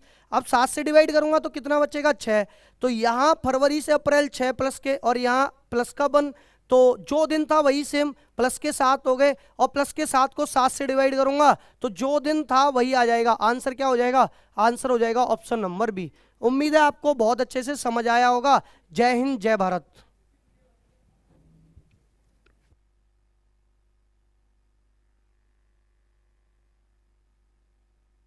हेलो नमस्कार प्यारे बच्चों। तो बेटा आई होप टेस्ट आपका अच्छा गया होगा। चलिए तो मैथ्स यूपीएसआई मूक टेस्ट 131 सॉल्यूशन, मैं नीरज चौधरी। चलिए देखिए पहला क्वेश्चन है, एक क्रिकेटर अपनी पहली 7 पारियों का औसत स्कोर 28 रन है, अगली 3 पारियों का औसत स्कोर 32 रन है। तो यहाँ से आप टोटल बना लें पहले कि 7 पारियों का एवरेज अगर इसका 28 है तो टोटल कितना रहा होगा, 7 8 56, 5 कैरी, 7 दूने 14 और 5 19, 196। कह रहा अगली 3 पारियों का जो औसत है वो है इसका बेटा 32, तो 32 दिए 96, आप इनको ऐड करें तो 6 और 6 12 है, अच्छा 6 और 6 12 है, 9 9 18 और 1 19, एक और एक 2, 292। 292 रन उसने अब तक बना दिए हैं। अब हमसे यहाँ से कहा जा रहा है कि 11वीं पारी में क्या स्कोर बनाना चाहिए ताकि समग्र स्कोर 33 हो जाए 11वीं पारी में। तो 11 पारियों में कह रहा है कि उसका जो औसत होना चाहिए वो 33 हो जाना चाहिए। तो 11 पारियों में उसके टोटल रन कितने हो जाने चाहिए? 11 गुणा 33। तो 11 तिया 33, 11 तिया 33, 33 और 3 36, यानी 363 रन वो टोटल बना रहा है। 292 10 पारियों तक बना चुका है, तो इस 292 को आप सब्ट्रैक्ट कर दो। 3 में से 2 गया तो 1, 16 में से 9 गए तो 7, यानी कि 71 रन उसे 11वीं पारी में अपनी बनाने पड़ेंगे। ओके, चलिए। अरुण ने जयंती से 10% चक्रवृद्धि ब्याज की दर पर 9,000 रुपये की राशि उधार ली, जहां ब्याज की गणना वार्षिक आधार पर की जाती है। 2 वर्ष के बाद अरुण द्वारा पूर्ण बकाये का भुगतान करने हेतु चुकाई गई कुल राशि ज्ञात करिए। यानी कि बेटा हमसे अमाउंट पूछ रहा है 2 साल के बाद। तो 10% से आपको सीधा सीधा याद होगा, 10 धाम 100, 11 11 121, यानी कि 9,000 रुपये हैं। तो अगर ये 100 की वैल्यू है तो अमाउंट कितना बन जाएगा? 121। डबल जीरो कैंसिल हुआ तो 9 एकम 9, 90 देख लो भाई किस ऑप्शन में है। तो एक ही ऑप्शन में 90 दे रखा है, यानी कि 10,890। ये हमारा आंसर हो जाएगा 10,890, डी ऑप्शन। एक धनराशि 5% वार्षिक साधारण ब्याज पर 3 से 1/4 वर्ष के अंत में कुल 2790 हो जाती है। वह राशि निवेश की गई राशि ज्ञात करें। आप यहाँ से बेटा रेट और टाइम को लेके एक फ्रैक्शन कन्वर्ट कर लें, जैसे 5% यानी 5/100, और भाई टाइम है, टाइम कितना है? 3 चौके 12 है, 12 और 1 13 है। तो टाइम दे रखा है 13/4 साल का। तो यहाँ से कितना आएगा बेटा? 4 से ये कितनी बार जाएगा? 4 से जाएगा 20, 5 से 20 पंजे 100। तो हमें मिला फ्रैक्शन कि 13/20 चौके 80। तो ये प्रिंसिपल है और ये आपको मिलने वाला सिंपल इंटरेस्ट है। तो उसने कहा है हमसे 2790 रुपये हो जाती है, तो 2790। तो ये किसकी वैल्यू है? 80 प्रिंसिपल है, 13 इंटरेस्ट है, तो 80 और 13 ये हो गया बेटा 93। ये 93 यूनिट की वैल्यू है। प्रिंसिपल पूछ रहा है तो वो हमारा 80 यूनिट है, 80 से मल्टीप्लाई करेंगे। 93 से जरा काटो, 9 तिये 27, 3 तिये 9, सीधा सीधा कट गया बेटा 30 बार, और 8 तिया 24। तो बेटा प्रिंसिपल की राशि कितनी रही होगी? ये रही होगी आपकी 2400 रुपया। एक कंपनी नगद खरीद पर 5% की छूट चयन करती है। यदि एक बाइक का अंकित मूल्य 75,200 है तो दर्शन को कंपनी में नगद बाइक खरीदने पर कितनी राशि का भुगतान करना?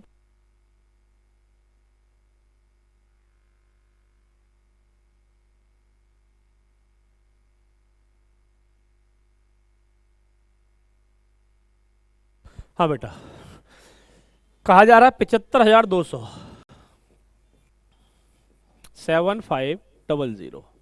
अब इस पे डिस्काउंट है 5% का, यानी कि 95% में इसे खरीदा जाएगा। तो 00 से ये 00 गया। तो आपको बेटा 752 गुणा 95 बस ये करना था। या दूसरा ऐसे कर सकते हो, गुणा अगर आपको कठिन लगता है तो पहले सीधा 5% इसका निकाल लो और 75,200 में से माइनस कर दें। तो 752 गुणा 95 जब किया जाएगा तो ये मिल जाएगा आपको 71,440। ओके, चलिए नेक्स्ट आते हैं। यदि 12 सेंटीमीटर ऊंचाई वाले एक लंबवृत्तीय बेलन का वक्र पृष्ठीय क्षेत्रफल 96 पाई सेंटीमीटर स्क्वायर है तो इसका व्यास ज्ञात करिए। बेटा बेलन है, बेलन का वक्र पृष्ठीय क्षेत्रफल होता है कितना? 2 पाई RH, और इस 2 पाई RH की जो वैल्यू हमें दे रखी है वो कहा जा रहा है 96 पाई। चलिए आइए जरा वैल्यू पुट करते हैं। तो 2 गुणा पाई R हमें नहीं पता, लेकिन H पता है कि 12 सेंटीमीटर, 2 पाई RH, और इसकी ही वैल्यू हमें दी गई है 96 पाई। तो जब हम इसे कंपेयर करेंगे तो पाई से पाई गया, 12 दूनी 24 और 24 चौके 96। तो भाई R की जो वैल्यू आई वो आई 4, ये R की वैल्यू है रेडियस। लेकिन बेटा हमसे डायामीटर पूछा जा रहा है, व्यास पूछा जा रहा है, तो व्यास होता है डायामीटर का 2 गुना, तो 4 दूनी 8। तो आंसर क्या रहेगा? Option number A. Next question की ओर बढ़ते हैं। किसी वस्तु को 1741 रुपए में बेचने पर उसी वस्तु को 897 रुपए में बेचने पर प्राप्त हानि से 11% अधिक लाभ होता है। ऐसे समझें कि आपने 897 रुपये में बेचा एक तो इस वस्तु को एसपी पे, जैसे आपका ये सीपी रहा, और एक जगह कह रहा है 1741 में। अब आप ये देखें कि प्रॉफिट और लॉस को कैसे कंपेयर कर रहा है। तो ये तो आपका लॉस है, इधर इस साइड में आपका प्रॉफिट है। हमसे कह रहा है बेचने पर प्राप्त हानि से 11% अधिक लाभ है, यानी कि बेटा अगर आपको 100 रुपये का लॉस हुआ होगा यहाँ पर, तो प्रॉफिट कितने का हो रहा है आपको, इससे 11 ज़्यादा हो रहा है, तो 111 का प्रॉफिट है। तो अब आपको यहाँ से क्या करना है, रेशियो का डिफरेंस और रियल वैल्यू का डिफरेंस ले लेना है। यानी इन दोनों वैल्यू का आप डिफरेंस देखें और इस रेशियो का डिफरेंस देखें। तो 1741 में से 897 आप माइनस करिए तो ये मिलेगा, 11 में से 7 गया तो 4, यहाँ 3 रह गया, 13 हो गया, 13 में से 9 गया 4, 16, 16 में से 8 गए तो 8, 844। 844 कितने की वैल्यू, 100 माइनस का है, 111 प्लस का है, तो ये कितना हो जाएगा बेटा, ये हो जाएगा आपका 211। तो 211 यूनिट की वैल्यू है 844। अब या तो आप 100 यूनिट की वैल्यू निकाल लो या 111 की, तो 100 की निकाल लेते हैं, लॉस पता कर लेते हैं, 100 से कर दो मल्टीप्लाई। तो 211 से भाई ये कितनी बार टर्मिनेट हो रहा है, तो आप पाएंगे 2 चौके 8, 11 चौके 44, यानी 4 बार। तो 100 की वैल्यू आ गई 400। 100 की वैल्यू 400 का मतलब लॉस है 400 रुपये का। जब 897 में बेच रहे हैं, 400 का लॉस है, कॉस्ट प्राइस चाहिए, तो हमें क्या करना पड़ेगा, जो लॉस था उसे सीधा सीधा जोड़ दो। तो 8 और 4 12 है, तो बेटा सीपी क्या रहा होगा, वो रहा होगा हमारा ऑप्शन ए 1297। बताइए क्लियर है। आइए आगे बढ़े। एक संख्या में से 40 घटाए जाने पर स्वयं की 60% के बराबर हो जाती है। भाई 40 घटा रहे हैं, 60% हो गई, इसका क्या मतलब हुआ कि 40% की कमी आई, और 40% 40 के बराबर संख्या निकालनी है 100, 40 से 40 गया। तो इसके लिए तो आपको पेन और कॉपी की जरूरत नहीं होती, डायरेक्टली भी कर सकते थे। संख्याओं 26, 44, 56 और 104 प्रत्येक में से कितना घटाया जाना चाहिए ताकि शेष समानुपात में हो जाए। जब कभी भी संख्याएं हमसे घटाने की बात कर रहा है, नंबर है 26, 44, 56 और 104। देखो ये शॉर्ट मेथड आपको बता रहा हूं, यहां से ध्यान रखिएगा। पहले दोनों नंबर का डिफरेंस देखें तो 26 और 8 34 और 10 44, यानी कि 18। और इन दोनों का डिफरेंस देखें तो बेटा 56 दूने 152, 52 दूने 104, कितना आया, 14 में से 6 गया 8, 9 में से 5 गया 4, 48। आप इस डिफरेंस का रेशियो ले लें तो डिफरेंस का रेशियो कितना आएगा, 6 3 18, 6 8 48, 3:8। अब इस रेशियो से आपको क्या करना है, इस रेशियो से दोनों टाइम दोनों जगह पहले पहले नंबर में गुणा कर देना है, जो हमने डिफरेंस लिया था। तो 26 का तो गुणा 8 में करो, तो 26 चौके कितना होता है, 26 दूनी 52, 52 दूनी 104 और 104 दूनी 208, यानी 8 6 48, 4 8 दूनी 16 और 4 20, 208। और डिफरेंस लोगे किसके साथ में, इनका 50 तिया 150, 6 तिया 18, 168। और बेटा इसमें डिवाइड कर दोगे इस रेशियो के डिफरेंस से। रेशियो का डिफरेंस कितना है, 3 और 8 का 5, तो कितना आएगा, 8 में से 8 गया 0, 20 में से 16 गया 4/5, तो 5 8 40। तो बेटा वो नंबर है हमारा सी ऑप्शन, यानी कि 8। ये शॉर्ट मेथड है, थोड़ा स्टेप्स ध्यान रखिएगा, क्योंकि अगर बेसिक से हम इसे जाते हैं तो ये लेंदी हो जाता है। आओ मूव टू नेक्स्ट क्वेश्चन। कह रहा है दिया गया है सी 15 और बी का तीसरा अनुपात है, बी प्रथम 3 विषम प्राकृत संख्याओं का योग है, sum of first n odd numbers. क्या होता है, डायरेक्टली n स्क्वायर भी आपको पता होता है। तो वो कह रहा है पहली 3 विषम प्राकृत संख्याओं का योग है, 3 है यानी 3 का स्क्वायर 9, या ऐसे न हो तो 1 3 5, ये होती है हमारी पहली 3 ऑड।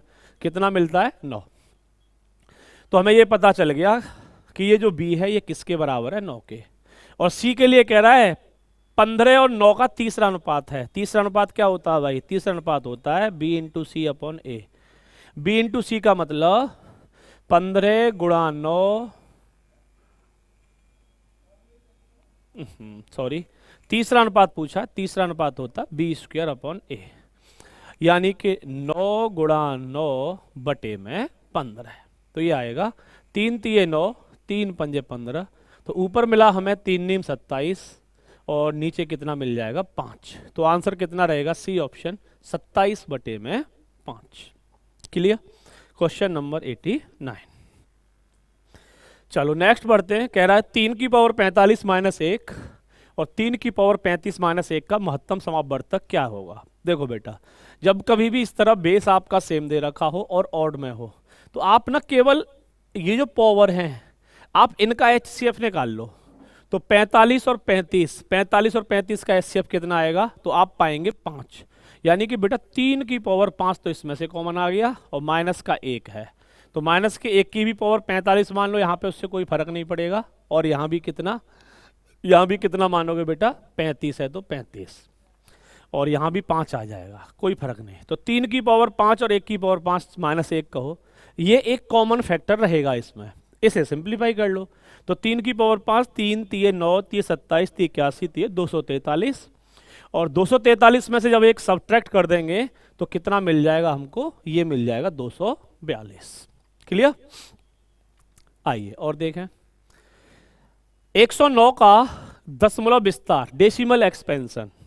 तो सबसे पहले तो इस 109 को अगर हम लिखेंगे तो कैसे लिखेंगे, 100 है नीचे, 1.09। दशमलव विस्तार का मतलब बेटा एक एक डिजिट को हमें अलग अलग लिखना है।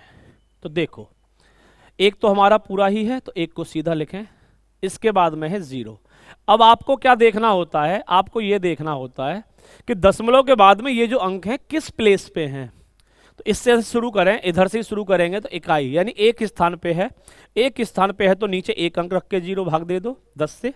और ये इकाई दहाई ये दूसरे स्थान पे है, तो यहाँ पे बेटा एक पे 2 अंक रखो 0 और डिवाइड कर दो। तो ये रहेगी इसकी एक्सपेंशन फॉर्म। तो कौन सा ऑप्शन हमें भाई दे रखा है, तो बेटा पहला ही ऑप्शन हमें नजर आ रहा है, ये हो जाएगा हमारा करेक्ट आंसर। और देखें x² + 3x - 10। अच्छा, यहाँ पे बेटा ये क्वाड्रेटिक इक्वेशन आपको दे रखी हैं, आप इन्हें सॉल्व करें।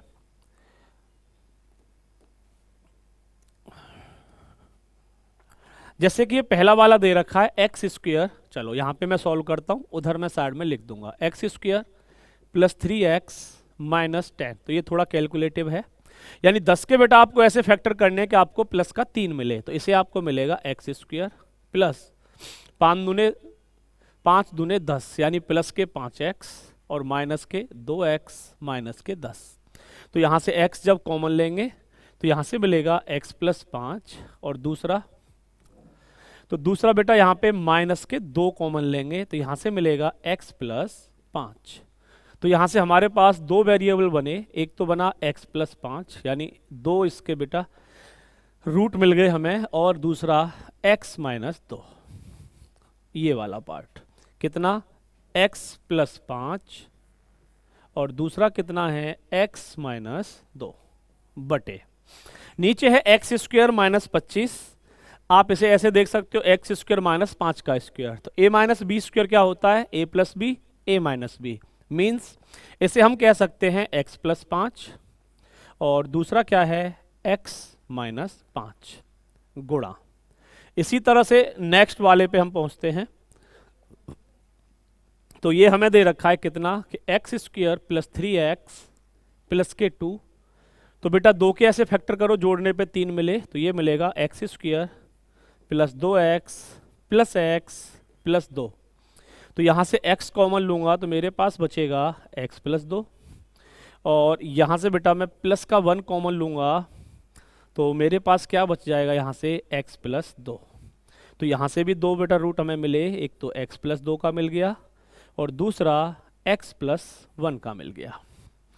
तो ऊपर हम लिखेंगे यहाँ x + 2, और जो दूसरा रूट मिला हमें कितना, वो मिला x + 1 अपॉन में आइए सेम वही a² - b²। तो इसे हम क्या लिख सकते हैं, इसे लिख सकते हैं x + 2, और यहाँ से मिलेगा x - 2। नेक्स्ट टर्म की ओर बढ़ते हैं। अब जो लास्ट टर्म हमें दे रखा है ऊपर है x है और नीचे है हमारा कितना, x प्लस 1 का स्क्वायर प्लस x प्लस 1। तो बेटा इसे आप ऐसे सेम लिख लें कि x और यहाँ से x प्लस 2 अपॉन में आइए, जो नीचे वाला ये टर्म दे रखा है हम इसे सॉल्व करते हैं। नीचे वाला टर्म क्या है, नीचे वाला टर्म है आपका x प्लस 1। देखो स्क्वायर है तो बेटा इसका मतलब ये हो गया x प्लस 1 का 2 बार गुणा कर रहे हैं, और प्लस में क्या दे रखा है, प्लस में है x प्लस 1। तो दोनों ही जगह आप देखेंगे यहाँ पे अगर मैं x प्लस 1 को कॉमन ले लेता हूँ तो यहाँ से मेरे पास क्या बचेगा, कॉमन ले लिया तो x प्लस 1 बचेगा, और प्लस इस वाले पार्ट में भाग दूंगा तो 1 बचेगा, ये बचा। यानी कि यहाँ से मेरे पास बना x प्लस 1, और ये कितना हो गया 1 and 1 2, तो दूसरा हो गया x प्लस 2, ये डिनोमिनेटर में आ जाएगा। तो x प्लस 1 और ये x प्लस 2। तो ये थोड़ा बेटा कैलकुलेटिव था, यानी आप इसको स्किप कर सकते थे, जब आपके पास समय बचता उस दौरान इसे चेक कर सकते थे। अब जैसे देखो x plus 5 x plus 5, x minus 2 x minus 2, x plus 2 x plus 2, x plus 1 x plus 1, x plus 2 x plus 2। तो भाई ऊपर क्या बचा हमारा x बचा, और नीचे बेटा x माइनस 5 बचा। तो ये रहेगा हमारा result x upon x minus 5, यानी कि option number A. I hope अच्छे से क्लियर हो गया होगा। ओके, चलिए नेक्स्ट क्वेश्चन की ओर बढ़ते हैं। 93, तीन संख्याओं का योग 253 है, योगफल दे रखा है भाई 253। अब कह रहा है पहली संख्या दूसरी संख्या से दोगुनी है, यानी कि 2:1 में है, और तीसरी संख्या पहली संख्या की 1/3 है। पहली संख्या की 1/3 है यानी 2/3 है। तो 3 से 3 दूनी 6, 3 एकम 3 और ये 2। तो हमें रेशियो बन गया 6 3 2। कह रहा है दूसरी संख्या ज्ञात करो, तो 6 3 9 और 2 11, ये 11 की वैल्यू है। दूसरी संख्या का मतलब 3 की वैल्यू पूछ रहा है। तो 11 दूने 22, 11 तिया 33 और 23 तिये 69। तो बेटा 69 हमारा आंसर रहेगा ऑप्शन सी। क्वेश्चन नंबर 94, उन वर्षों की संख्या जिनमें लाभ औसत से अधिक था और उन वर्षों की संख्या जिनमें लाभ औसत से कम था का अनुपात। जिनमें लाभ औसत से अधिक था, तो आप औसत निकाल लो, औसत कितना है, और उसके बाद में ये देख लो कितने हैं वर्ष। चलो औसत के लिए सबको जोड़ लो, या कोई एक औसत मान लो तो ज़्यादा कम पे देख लो। अगर मैं यहाँ पे चलो जोड़ ही लो, तो 0 0 0 0 0 सब जगह ही 0 है। यहाँ से देखें 0 8 8 और 9 17 और 1 18, 18 और 5 23, कैरी हो गया 2। तो 3 और 3 6 और 2 8 और 3 11 और 3 14, 14 और 2 16। कितने हैं भाई, 1 2 3 4 5, 5 से डिवाइड कर लेंगे। 5 तिये 15, 1 बच गया, 5 दूने 10, 5 छिंग 23। तो जो एवरेज निकल के आया वो आ गया बेटा हमारा 326। इसने कहा है जिनमें लाभ औसत से अधिक था। तो देखो कितने वर्ष ऐसे हैं जिनमें 326 से ज़्यादा लाभ हो रहा है, 326 से ज़्यादा। तो एक तो भाई ये रहा 1, और एक ये रहा 2, यानी 2 वर्ष ऐसे हैं जिनमें औसत से ज़्यादा लाभ है। जब 2 ऐसे हैं जिनमें औसत से ज़्यादा लाभ है, तो 3 ऐसे रहेंगे जिनमें औसत से कम लाभ है। तो कितना ऑप्शन हो जाएगा हमारा, बी ऑप्शन 2:3।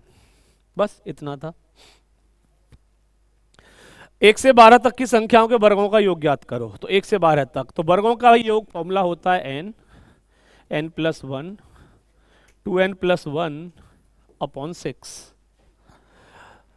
इस फॉर्मूले को अप्लाई करो, sum of square of first n natural numbers, तो ये निकल के आ जाएगा 12 तक बोल रहा है, 12 गुणा 13 और 12 दूनी 24 और 1 25 बटे में 6। तो बेटा 6 दूनी 12, 25 दूनी 50 यानी 5 और 13 पंजे 65, 65 यानी कि 650। कौन सा ऑप्शन, सी ऑप्शन एकदम करेक्ट हो जाएगा। आ जाओ जी और बढ़े। दो गोलों की त्रिज्याओं का अनुपात 2:3 है, तो उनके पृष्ठीय क्षेत्रफलों का अनुपात। तो भाई गोले के पृष्ठीय क्षेत्रफल होते हैं 4 पाई r स्क्वायर, तो 4 पाई r स्क्वायर। तो 4 पाई तो ये हटाई दो, केवल रेशियो लेना है हमें रेडियस के स्क्वायर का। और त्रिज्याओं का अनुपात कितना था, 2:3। तो बेटा पृष्ठीय क्षेत्रफल किस में आ जाएंगे, 2 दूनी 4 और 3 तिये 9। तो 4:9 क्वेश्चन ऑप्शन नंबर ए। चलो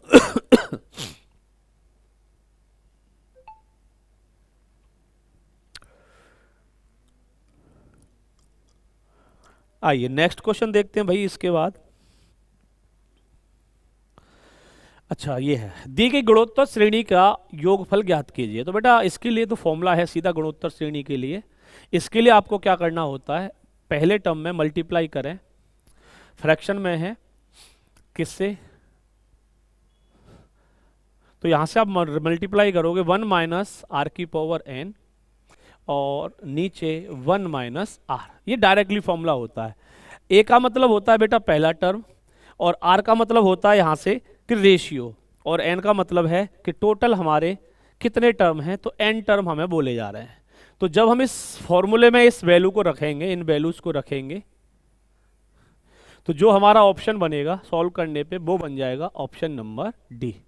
ए का मतलब पहला टर्म यानी 7/11 है, और बेटा आर का मतलब हो जाएगा 121, यानी आर का मतलब हो रहा है 1 कितने से 11 से। ये आपकी आर की वैल्यू है, 121 14,641 यानी 1/11 से मल्टीप्लाई होता जा रहा है। चलो नेक्स्ट क्वेश्चन देखेंगे। एक आदमी जनवरी 2018 में 1750 रुपये बचाता है और हर महीने पिछले महीने की तुलना में 95 की वृद्धि करता है। वर्ष 2018 में आदमी की वार्षिक बचत क्या है? ये तो भाई सीधा सीधा एपी पे है। कैसे एपी पे है कि जैसे पहले महीने में जनवरी में ये बचा रहा है 1750, अब ये तो जनवरी हो गई। इसी तरह बेटा फरवरी में कितने बचाएगा, कह रहा है 95 की वृद्धि होती है, तो 95 आप इसमें ऐड करोगे तो ये कितना आएगा 5, 9 और 5 14, 17 और 1 18, 1845। तो ये इस तरह से आपका चलता जाएगा। तो तब आप जब दिसंबर में देखोगे हर साल ये हर महीने ये कितने रुपए बढ़ रहा है, 95 रुपये बढ़ रहा है। तो इस हिसाब से जब हम दिसंबर में जाएंगे तो मैं दिसंबर का निकाल लेता हूँ कि दिसंबर में कितना रहा होगा। तो हमारा जो गैप है वो कितने का है, 95 का, यानी 95 रुपये बढ़ रहे हैं हर महीने। तो एक तो जनवरी है ही, आगे 11 महीने रहे, तो दिसंबर में बेटा कितने की वृद्धि होगी शुरुआत से, 11 पंजे 55, 5 कैरी, 11 निम 99, 99 और 5 104, यानी 1045 इसमें बढ़ जाएगा। ये रहेगा मेरा दिसंबर का। कितना आएगा दिसंबर का जोड़ने पे, ये बना 5, 5 और 4 बेटा कितना हो गया 9, ये 7 और ये आपका 2, यानी 2795 रुपये।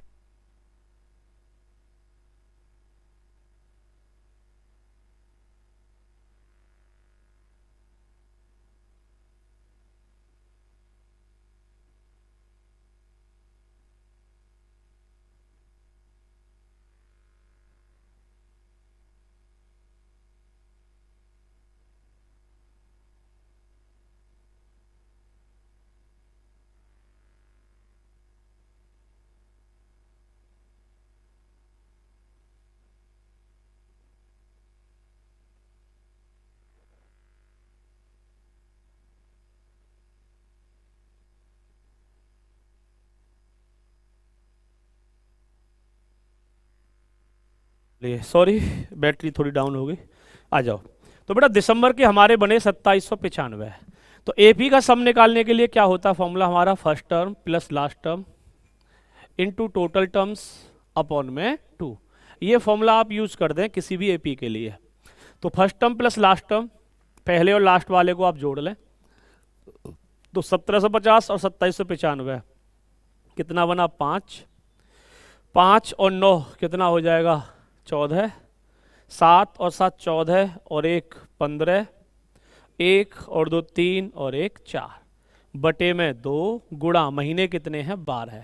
तो 2 से कट गया ये 6 बार, और 6 से गुणा करूंगा तो 6 पंजे 30, 3 कैरी, 6 चौके 24 और 3 27, 2 कैरी, 6 पंजे 30, 30 और 2 32, 3 कैरी, 6 चौके 24 और 3 27। तो 27 270, 27 270 बेटा सी ऑप्शन हमारा करेक्ट हो जाएगा। ओके हाँ जी, नेक्स्ट क्वेश्चन है बेटा हमारा 12 प्लस 6√2 और 8 माइनस 4√2 का मध्यानुपाती ज्ञात करिए। मध्यानुपाती निकालना है हमें इसका। तो मध्यानुपाती तो इतना तो पता होगा आपको कि रूट में A B, root of A B. तो जब हम इसे सॉल्व करेंगे कितना है 12 plus 6 under root 2 multiplied by 8 minus 4 under root 2।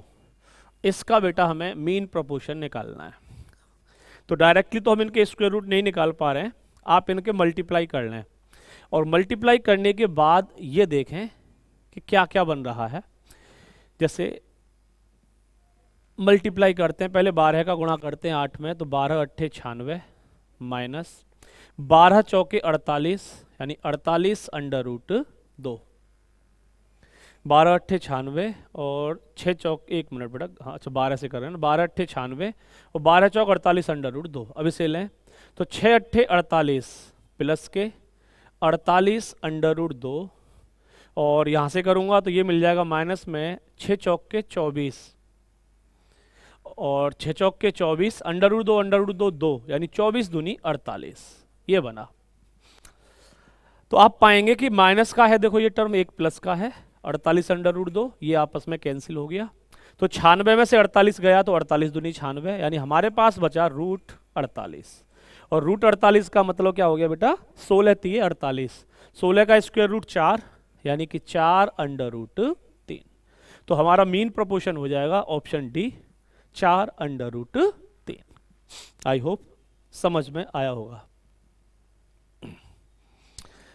ये 4 बेटा ओशियंस के बारे में बात कर रहा है, हमसे कह रहा है कि प्रथम वृत्तखंड आर्कटिक को, ये तो आर्कटिक को दर्शा रहा है, और द्वितीय वृत्तखंड हिंद महासागर को, ये हिंद महासागर को दर्शा रहा है, और तृतीय वृत्तखंड अटलांटिक को, ये अटलांटिक को दर्शा रहा है 80, और लास्ट वाले के लिए कह रहा है प्रशांत, सबसे बड़ा प्रशांत महासागर, प्रशांत को। अच्छा क्वेश्चन क्या है, क्वेश्चन कह रहा है चारों महासागरों द्वारा कुल आच्छादित कुल क्षेत्रफल 130 मिलियन 130 है लो टोटल। अब इसमें से कह रहा है तो प्रशांत महासागर द्वारा आच्छादित क्षेत्र का क्षेत्रफल, प्रशांत महासागर कितने को 4th और 4th वाला कितना था ये चतुर्थ प्रशांत यानी कि 49%, 0 से 0 गया। अच्छा जो आंसर है वो लगभग में ही दे रखे हैं, तो ज़्यादा बड़ी गुणा भी नहीं है, गुणा लगा सकते हो। तो 13 निम्न 117, 11 13 चौके 52, 52 और 11 63 बटे में 10, तो बेटा कितना मिला 63.7, मीन्स सी ऑप्शन हमारा करेक्ट है। सुमन की वर्तमान आयु वेंकट की आयु की 2 गुनी है। सुमन और वेंकट 2 व्यक्ति हैं, एक सुमन है एक वेंकट है। सुमन की आयु वेंकट की 2 गुनी है। 12 वर्ष बाद वेंकट की आयु 21 है। 12 वर्ष बाद है 21, तो हमें वर्तमान में चाहिए, तो यहां से 12 घटा दो, 21 में से 12 गया तो कितनी आ गई 9। 12 वर्ष बाद वेंकट की आयु 21 यानी 9 है, तो 12 साल बाद 21। कह रहा है सुमन की वर्तमान आयु, जब एक की वैल्यू 9 है तो 2 की वैल्यू कितनी हो जाएगी 18, तो डी ऑप्शन करेक्ट हो जाएगा। सुमन की प्रेजेंट एज रहेगी बेटा 18 साल। 63 लीटर मिश्रण में दूध और पानी 3:4 के अनुपात में, यह अनुपात बदलकर 3:5 हो जाता, तो मिश्रण में अतिरिक्त पानी की मात्रा देखो, पहला रेशियो कितना 3:4, दूसरा रेशियो कितना हो गया 3:5। हम यहाँ पे केवल वाटर ऐड कर रहे हैं, पानी ऐड, दूध ऐड नहीं कर रहे हैं, तो दूध तो इक्वल है, तो कितना ऐड कर रहे हैं वाटर 1 यूनिट, बस इसी के अकॉर्डिंग सॉल्व कर दो। कह रहा था हमें शुरुआत में टोटल 63 लीटर, तो शुरुआत में 4 और 3 7, और 1 यूनिट की वैल्यू हमें निकालनी है, तो 7 नीम 63 यानी कि 9 लीटर पानी यहाँ पर हमें ऐड करना पड़ेगा। बढ़ते हैं नेक्स्ट। यदि पृष्ठीय क्षेत्रफल S वाले एक ठोस गोले को 2 त्रिज्यीय तलों द्वारा 4 समान भागों में काटा जाता है, यानी एक इस तरह और दूसरा इसी के इस तरह, ऐसे समझ लो 4 फांक आप खरबूजे की बराबर बराबर कर रहे हो इस तरह से, सभी भागों का कुल क्षेत्रफल। तो पहले तो ये समझ लो बेटा गोले का जो पृष्ठीय क्षेत्रफल होता है वो होता है 4 पाई r², जो कि किसके बराबर दे रखा है इसने S के। अब ये समझो कि जब आप इस गोले को इस तरह से 2 भागों में, एक तो ऐसा और एक इसके इस तरह से काटोगे, तो 4 बराबर भाग बनेंगे, और 4 बराबर भागों में आप पाएंगे हर एक भाग में एक तो ये फेस बनेगा जो उसके ऊपर दिखाई दे रहा होगा, जो ऑलरेडी उसका जो कवर रहता है, और अंदर 2-2 फेस और बनेंगे। तो जब इस तरह से हम काटेंगे तो वो जो दोनों फेस होंगे ना, वो दोनों फेस उस ऊपर वाले एक फेस के बराबर होंगे। तो कहने का मतलब 4πr² तो बेटा पहले से ही है, और अंदर वाले जो दो सरफेस आएंगे, 2 चौके 8, वो आठों सरफेस 4πr² और बना देंगे। जब 4πr² एस के बराबर कहा जा रहा है टोटल क्षेत्रफल, तो एस पहले से और एस का और इंक्रीज हो जाएगा, तो जो टोटल हमारा सरफेस एरिया हो जाएगा वो कितना हो जाएगा, वो हो जाएगा बेटा 2s। तो नया जो यहाँ पे टोटल सरफेस एरिया बनेगा वो आ जाएगा 2s का। अमित किसी निश्चित दूरी को 50 की चाल से तय करता है और पहली वाली दूरी की दोगुनी दूरी को 60 किलोमीटर प्रति घंटे की चाल से तय करता है, फिर उसी मार्ग पर प्रारंभ मार्ग से आरंभ बिंदु पर लौट आता है। पूरी यात्रा के लिए उसकी औसत चाल 45 किलोमीटर प्रति घंटा है, तो वापसी के दौरान उसकी औसत चाल क्या रही होगी? देखो भाई, पहले है 50 की चाल और दोबारा में है 60 की चाल। अच्छा, 60 की चाल से दोगुनी दूरी तय कर रहा है, तो आप इनका एलसीएम ले लो। 60 और 50 का एलसीएम 300 आ गया। तो ऐसे मानो बेटा कि 300, हाँ 300 ले लो, आराम से कट जाएगा कि ये 300 किलोमीटर गया यहाँ पर तो, और यहाँ पे गया होगा 600 किलोमीटर। अब आप टाइम निकालें, टाइम, ये डिस्टेंस मान ली हमने, अज्यूम करी अपनी तरफ से। तो 50 छिक्के 300, यहाँ 6 घंटे का समय लगेगा, और 60 धाम 600, यहाँ 10 घंटे का समय लगेगा। अब अगली कंडीशन क्या कही जा रही है साहब? अगली कंडीशन ये कही जा रही है कि पूरी यात्रा के लिए उसकी औसत चाल 45 है। तो पूरी यात्रा के लिए औसत 45 है, तो टोटल टाइम निकालो। औसत 45 है और औसत चाल, तो टोटल जो समय लगा होगा वो कितना? 300 और 600 टोटल 900। 900 किलोमीटर तो ये हो गया भाई, 900 किलोमीटर तो ये टोटल गया, और बेटा 900 ही किलोमीटर ये वापस आया। तो टोटल जो डिस्टेंस हो गई हमारे पास, डिस्टेंस कितनी हो गई? डिस्टेंस हो गई 1800। और 1800 किलोमीटर की दूरी इसने कितनी स्पीड से तय की है? औसत से 45 से। तो यहां से कितनी निकल के आएगा? जो टोटल टाइम निकल के आएगा 45 दूनी 90, 90 दूनी 180, यानी 45 चौके 180, 40। तो टोटल इसे कितना समय लगा? टोटल भाई इसे 40 घंटे का समय लगा। तो अब हमें यह पता चल जाएगा यहां से कि लौटते समय इसका समय कितना रहा होगा। क्यों? क्योंकि 10 और 6 16, 16 घंटे ये ऑलरेडी जाने में ले चुका था। तो 40 में से 16 गया तो 24 घंटा, यानी 24 घंटे में ये लौट के आया था। और लौट के आया कितनी दूरी था? टोटल जितनी गया था, यानी कि 900 किलोमीटर। तो 900 किलोमीटर की दूरी और वो 24 घंटे में लौटा था। तो यहाँ पे निकाल दो कि 900 किलोमीटर की दूरी 24 घंटे में लौटा। 3 से काटें, 3 अट्ठे 24, 3 तिये 9 और 0।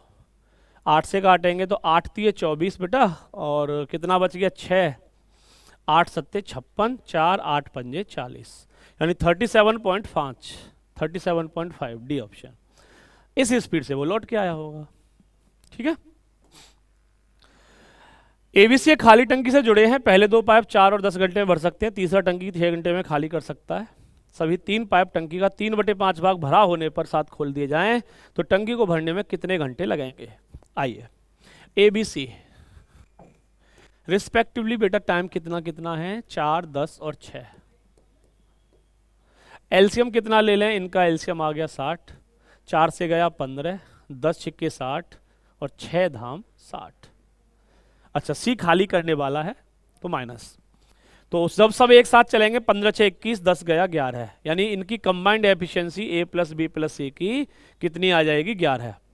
हमसे कंडीशन ये है कि जब ऑलरेडी 3/5 भाग भरा हुआ है, तो जब 60 लीटर है 3/5 भरा है, तो खाली कितना रहा होगा? 2/5। 2/5 को 11 के अकॉर्डिंग भरना है। तो 5 से कितनी बार मारा गया? 12 बार। तो 12 दूनी 24। 24/11 घंटे का समय लगेगा बेटा। आंसर हो जाएगा हमारा D option. Clear? Next one. A और बी एक परियोजना को 10 दिन में करते हैं, बी और सी इसे 20 दिनों में करते हैं, सी और ए इसे 30 दिन में कर सकते हैं। ए बी सी एक साथ मिलकर करते हैं तो परियोजना कितने दिनों में कर देंगे? बेटा आसान है। ए और बी के लिए 10 दिन, बी और सी के लिए कितना बोला गया? 20 दिन, और सी और ए के लिए 30 दिन। यहाँ पर भी बेटा एलसीएम 60 आ गया, तो 10 छिक्के 60, 20 तिया 60, 30 दूनी 60। इन सबको जोड़ो, 6 3 9 और 2 11 है। अच्छा ध्यान रखिएगा जब जोड़ रहे हैं तो बेटा ये हमें twice of a plus B plus C मिल रहा है। a 2 बार है, b 2 बार है, c आपका 2 बार है। तो यहाँ से जो ए बी सी का टाइम बनेगा 2 ऊपर पहुँच जाएगा जब मल्टीप्लाई करेंगे तो 120/11। इतने दिनों का समय लगेगा, आंसर हो जाएगा A option. Question number 106 A option. Okay next, निम्नलिखित पाए करें। चलिए कर लिया अध्ययन। उत्पादन 8100 टन है तो चावल की उपज क्या है? मगर बेटा टोटल हमारा 8100 है। चावल देखो, चावल कहाँ है? चावल का मतलब राइस यानी 40 डिग्री। तो बेटा डिग्री की बात कर रहा है तो नीचे कितने से डिवाइड करेंगे? 360 से। 0 0 4 नी में 36, 9 नी 81। तो बेटा कितने? ऑप्शन बी यानी कि 900 टन चावल यहाँ पे उत्पादित हो रहा है। एक चार्ट दे रखा है आपको। अच्छा ये क्या क्या कह रहा है कि एक देश में किए गए खर्च, परिवहन, ट्रांसपोर्टेशन, अच्छा ये सब दे रखे हैं, सेल सेवाएं, ऋण पर ब्याज, उद्योग। हमसे ये कह रहा है यदि वर्ष के दौरान ऋण पर ब्याज व्यय की राशि 90 करोड़ थी। 90 करोड़ है भाई, 90 करोड़ किस पर? ऋण पर ब्याज। ऋण पर ब्याज यानी इंटरेस्ट ऑन डेब्ट, ये 54 की वैल्यू है तो बटे में 54 डिग्री की वैल्यू है। तो हमसे कह रहा है उस वर्ष के दौरान सभी विभिन्न पदों पर कुल राशि, सभी विभिन्न पदों पर, सभी का मतलब बेटा पूरा 360 से मल्टीप्लाई। तो 9 छिक्के 54 और 9 धाम 90, 6 चंगे 36, 60 यानी 60 10 600। तो भाई 600 करोड़ रुपया बेटा यहाँ पे सभी मदों पे इस दौरान खर्च किया जा रहा था। सॉरी। 7.94 प्लस 0.876 को P/Q में व्यक्त कीजिए। ये तो दोनों जगह डेसिमल फॉर्म बराबर दे रखा है तो सीधा सीधा आप ऐसे जा सकते हो। इसे कैसे लिख लेंगे? 794 माइनस 7 बटे 2 पे बार है तो 900, 2 पे बार है तो बेटा 2 बार 9 और 1 पे नहीं है तो 1 0 प्लस है। ये लिखा जाएगा बेटा 876, 8 पे बार नहीं है माइनस किया, और 2 पे बार था तो 99, 1 पे नहीं है 0। इसे सॉल्व कर लो भाई। अच्छा मिक्स्ड फ्रैक्शन की फॉर्म में दे रखा है। चलो पहले तो यहाँ से आते हैं। 14 में से 7 गया तो 7 और ये कितना 8 यानी 787 बटे 990 प्लस 16 में से 8 गया तो 8, ये 6, 868 बटे 990। अब जब डिनोमिनेटर सेम है तो न्यूमरेटर को जोड़ दो। 7 और 8 15, 8 और 6 14 और 1 15, 7 और 8 15 और 1 16, 1655 बटे 990 ये आ गया 990। तो 990 से जब इसमें भाग देंगे तो 990 एक 990 एक, और कितना बचा? 5 में से 9 0 गया 5, 15 में से 9 गया 6 और 15 में से 9 गया 6, 665 क्या कर दिया?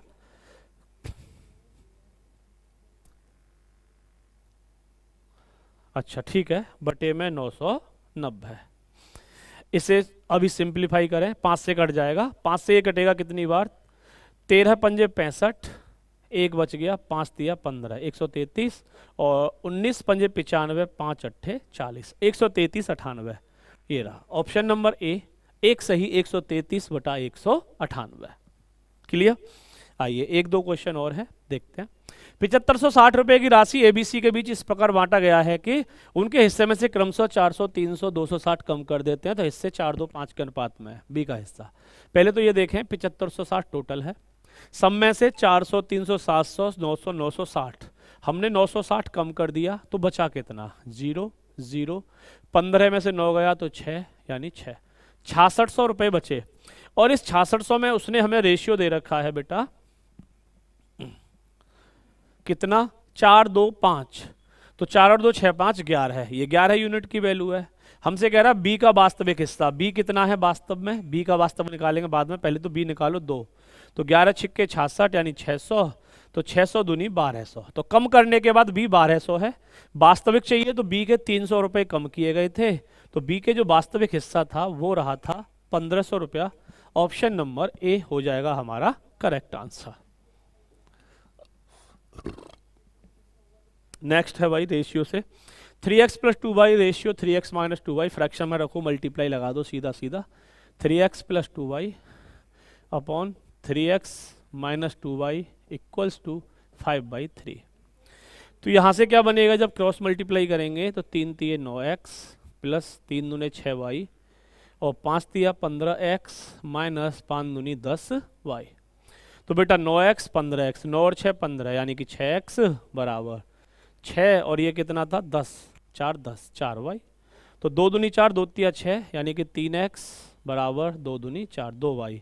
3x बराबर 2y, तो रेशियो पलट दो, क्या कर दिया, इज एनीथिंग रॉन्ग? चलो 1 मिनट। 3x प्लस 2y और अच्छा वो माइनस था, वो जुड़ जाएगा, सॉरी क्या किया था देखते हैं। हाँ यहाँ पे गलती कर दी थी थोड़ी सी क्या गलती की होगी, हाँ भाई कहाँ गया, चलो ये तो ये तो बेटा हमारा आया कितना निकल के कि 9x है, इधर 15x है, तो 9 और 6 15, यानी 6x बराबर, ये माइनस में है, इधर आएगा तो जुड़ जाएगा, तो 10 और 6 16y। तो कितना बार 2 तिया 6 3x और 2 अट्ठे 16 8y। तो रेशियो पलट जाएगा, यानी कि 8/3। तो कौन सा ऑप्शन रहेगा हमारा, बी ऑप्शन, 8:3। लीजिए अगला, नीचे दिया गया आलेख 100 में से 5 विषयों में रमेश द्वारा प्राप्त किए गए अंकों को दर्शाता है। यानी मैक्सिमम जो मार्क्स हैं, टोटल मार्क्स हैं हर एक सब्जेक्ट के, वो 100 हैं।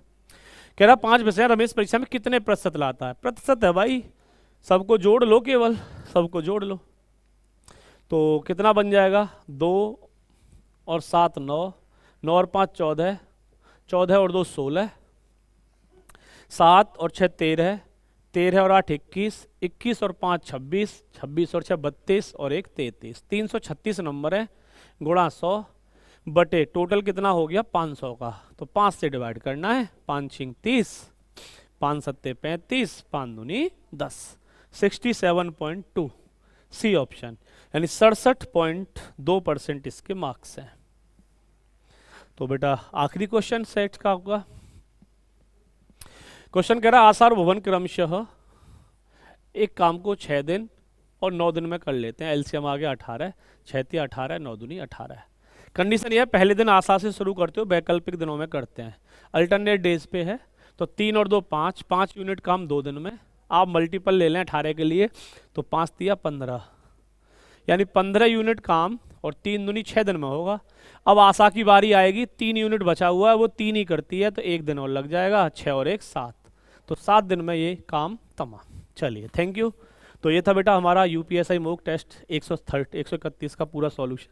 आई होप क्लियर हुआ होगा, अच्छा लगा होगा। मिलते हैं आपसे, जय हिंद जय भारत। जय हिंद बच्चों। तो अब बारी है जीएस की। आइए जीएस का सॉल्यूशन करते हैं मॉक नंबर 131 में।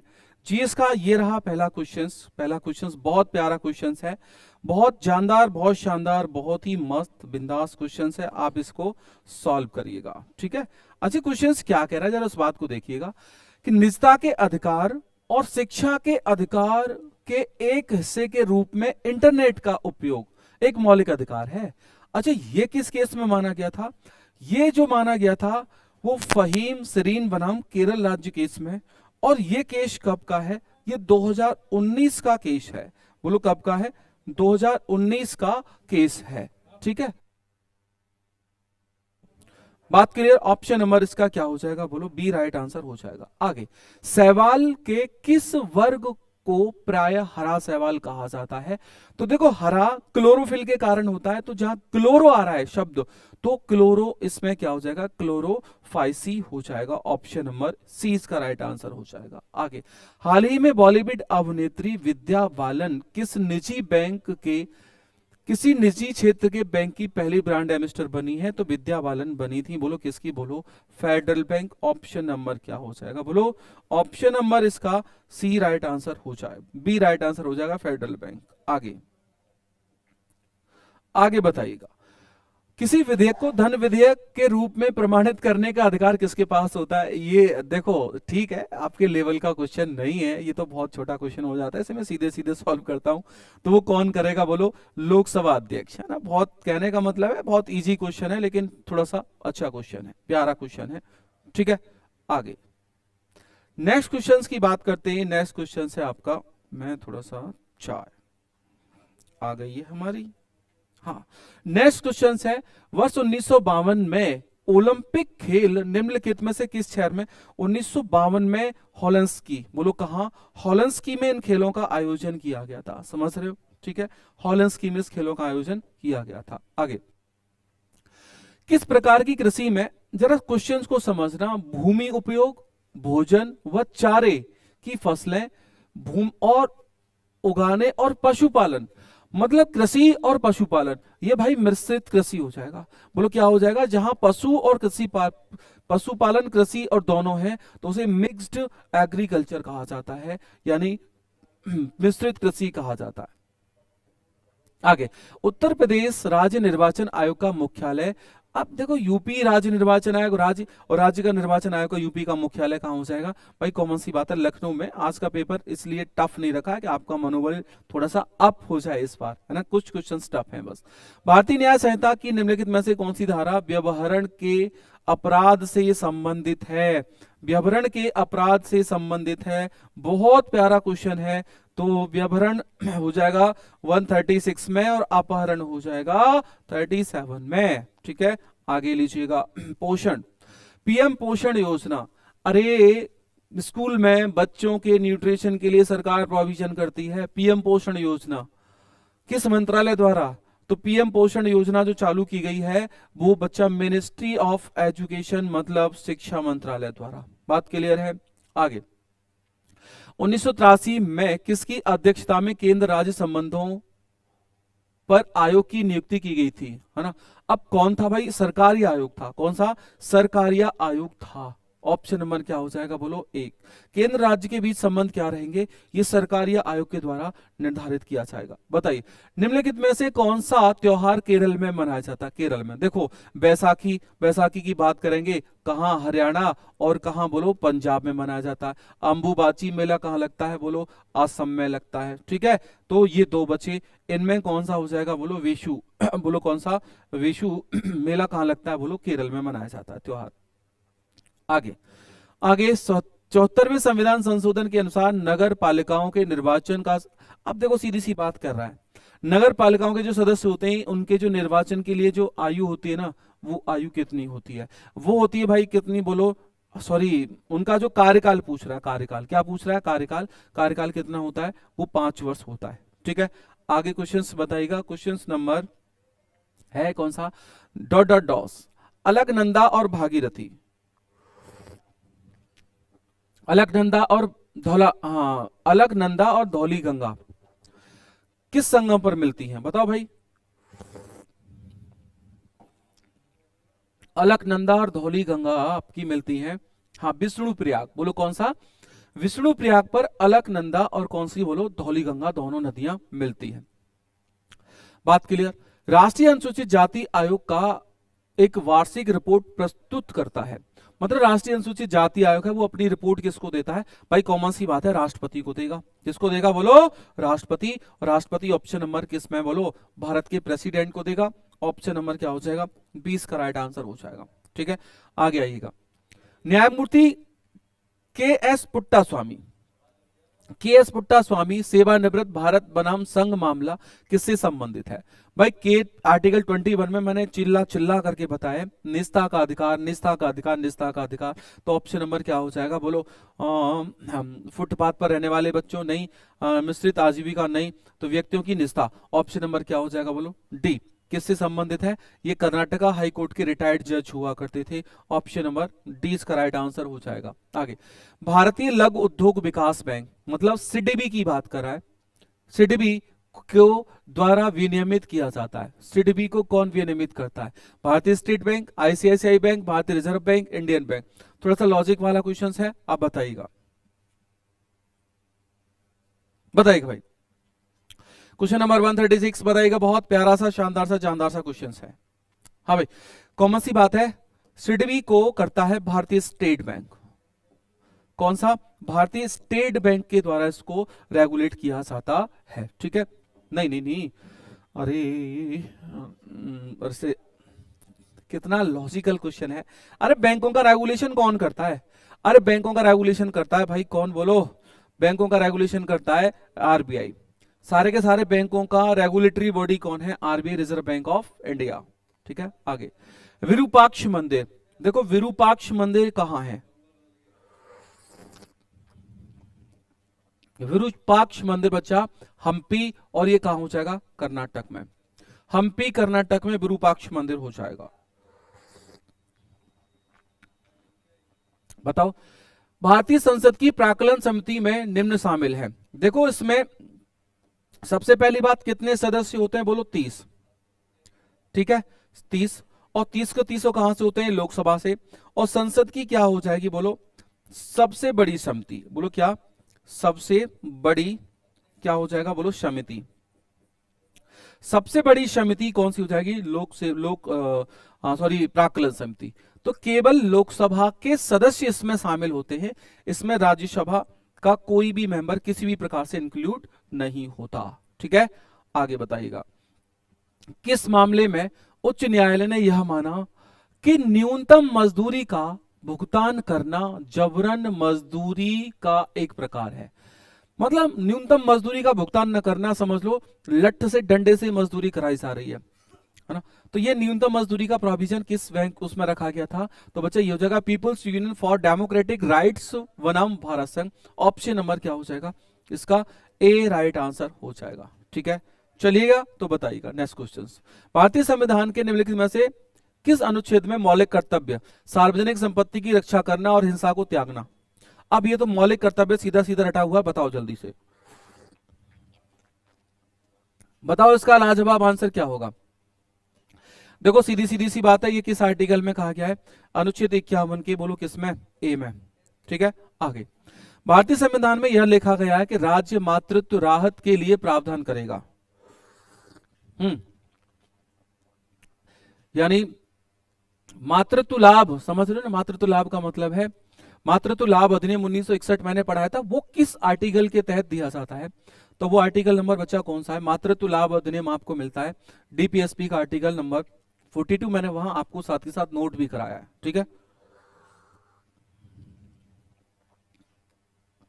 क्वेश्चन नंबर 42, लैंगिक अपराधों से बालकों के संरक्षण अधिनियम पॉक्सो।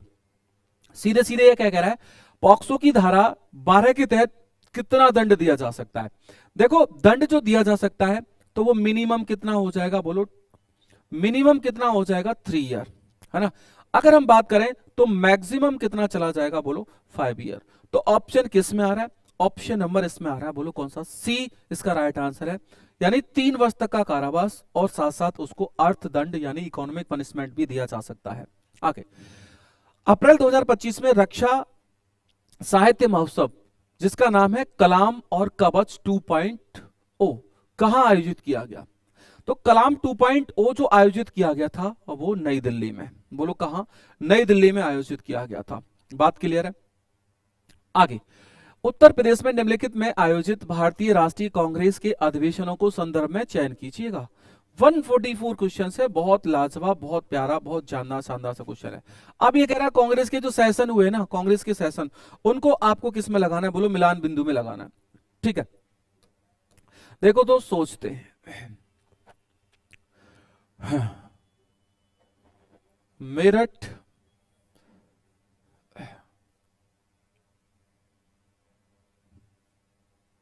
कानपुर 1925 बिल्कुल, और इसकी अध्यक्ष जो बनी थी सरोजनी नायडू बनी थी, ये भी बात क्लियर है। लखनऊ 1916 में हुआ था ना, लखनऊ में। और बच्चा क्या? बनारस, ये कब हो जाएगा? यहाँ।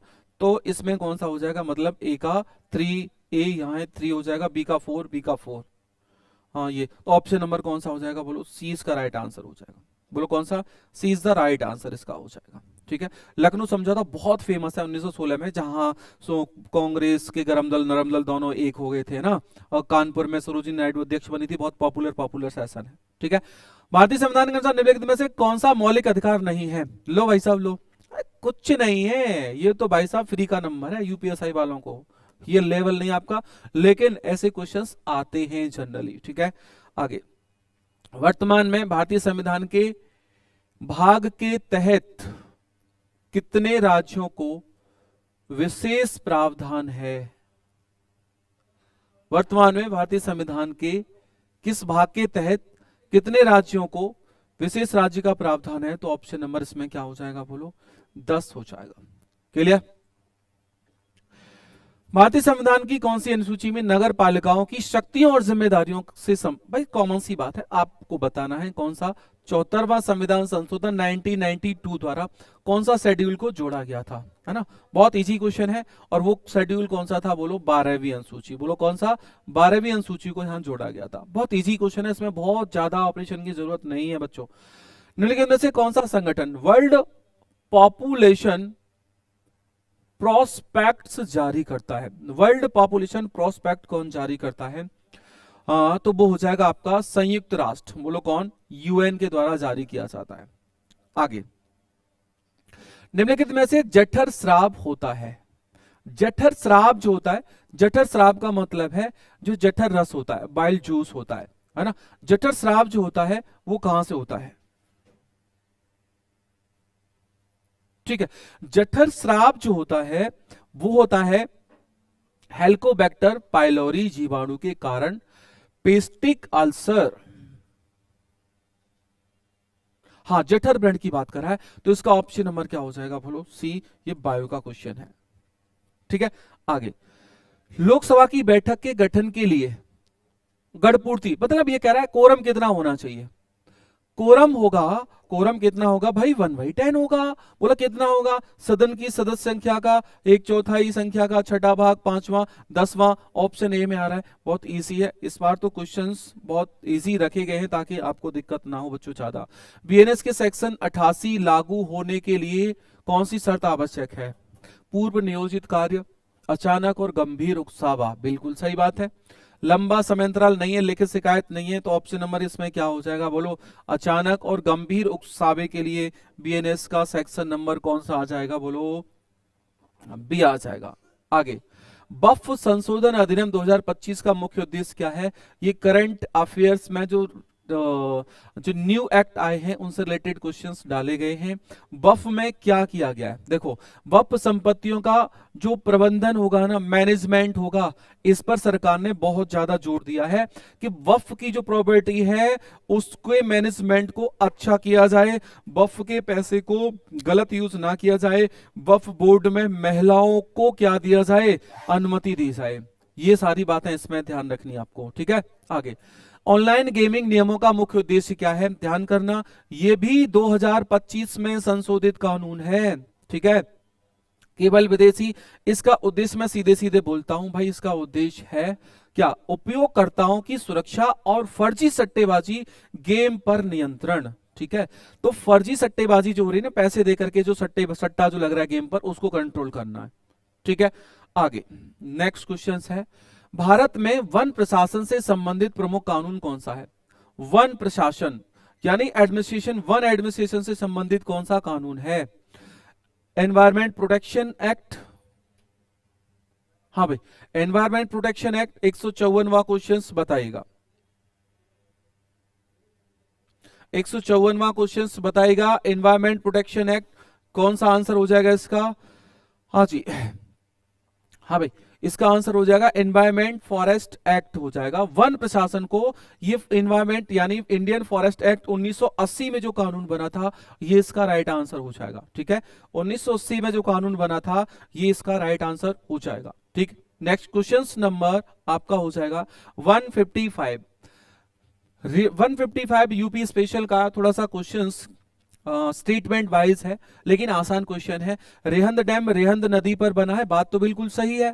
माता टीला डैम बेतवा नदी पर बना है, बात बिल्कुल सही है। रेहंद डैम ललितपुर जिले में बना है, नहीं। रेहंद कहां बना है? सोनभद्र में बना है। तो बताओ ऑप्शन नंबर क्या हो जाएगा बोलो? हाँ, इसका 1 और 2, 1 और 2 मतलब ऑप्शन नंबर कौन सा? बी। बताओ ये जो रेहंद डैम है कहां है? सोनभद्र नदी पर, रेहंद जिले में। 156, ये भी बहुत प्यारा सा क्वेश्चन है, लेकिन पढ़ना क्वेश्चंस बहुत इजी है। इमरजेंसी प्रोविजन जर्मनी के बायमर संविधान से लिए गए हैं, बात बिल्कुल सही है। हाँ, क्या हो जाएगा? कॉन्करेंट लिस्ट यानी समवर्ती सूची। समवर्ती सूची का कंसेप्ट है हमने ऑस्ट्रेलिया से लिया है, बात बिल्कुल सही है। भारतीय फेडरल सिस्टम कनाडा से लिया है, बात बिल्कुल सही है। तीनों ही बात सही है, तो ऑल इसके राइट आंसर हो जाएंगे, है ना। तो नहीं, 1 2 3 इसके राइट आंसर हो जाएंगे। ठीक है, आगे फिर पढ़ो, बहुत प्यारा क्वेश्चन है। राष्ट्रीय आपात 352 में है, बात बिल्कुल सही है ना। राष्ट्रीय आपात केवल युद्ध नहीं, यह 3 कारण है, तो केवल युद्ध ये हो जाएगा गलत, समझ रहे हो। राष्ट्रीय आपात की घोषणा राष्ट्रपति करता है, ये भी सही हो जाएगा। 1 और 3 देखो कहां है, किस में सही है। 1 और 3 देखो किस में सही है। ऑप्शन नंबर कौन सा हो जाएगा, बोलो। ऑप्शन नंबर हो जाएगा ए इसका राइट आंसर। फिर देखो, बहुत प्यारा क्वेश्चन है। केंद्र शासित प्रदेशों का गठन संविधान के अनुच्छेद 1 के तहत होता है। हाँ भाई, बताओ जल्दी से। क्वेश्चन नंबर 158, बताओ। बात बिल्कुल सही है। संसद को केंद्र शासित प्रदेशों के लिए कानून बनाने का अधिकार है, बात बिल्कुल सही है। सभी केंद्र शासित प्रदेशों के में मुख्यमंत्री होता है, सभी में नहीं होता, कुछ में प्रशासक भी होता है ना। सभी में यह अनिवार्य नहीं है। तीसरा गलत हो जाएगा। जब तीसरा गलत हो जाएगा तो ढूंढ लो 1 और 2, और वो किस में आंसर सही जा रहा है, वो ऑप्शन नंबर बोलो ए में सही आंसर जा रहा है। 59, क्योटो प्रोटोकॉल, बहुत अच्छा क्वेश्चन है, और ऐसे क्वेश्चंस यूपीएसआई में भाई पूछे गए हैं लगातार। ठीक है, क्योटो प्रोटोकॉल, और ये क्योटो प्रोटोकॉल के बारे में बात करें, ये 1997 में बच्चा कहां हुआ था, बोलो। जापान में। ठीक है, जापान में।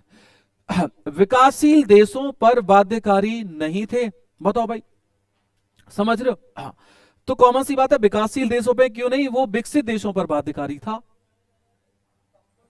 नहीं, ये तो गलत है। बाध्यकारी लक्ष्य नहीं थे भाई, बाध्यकारी थे।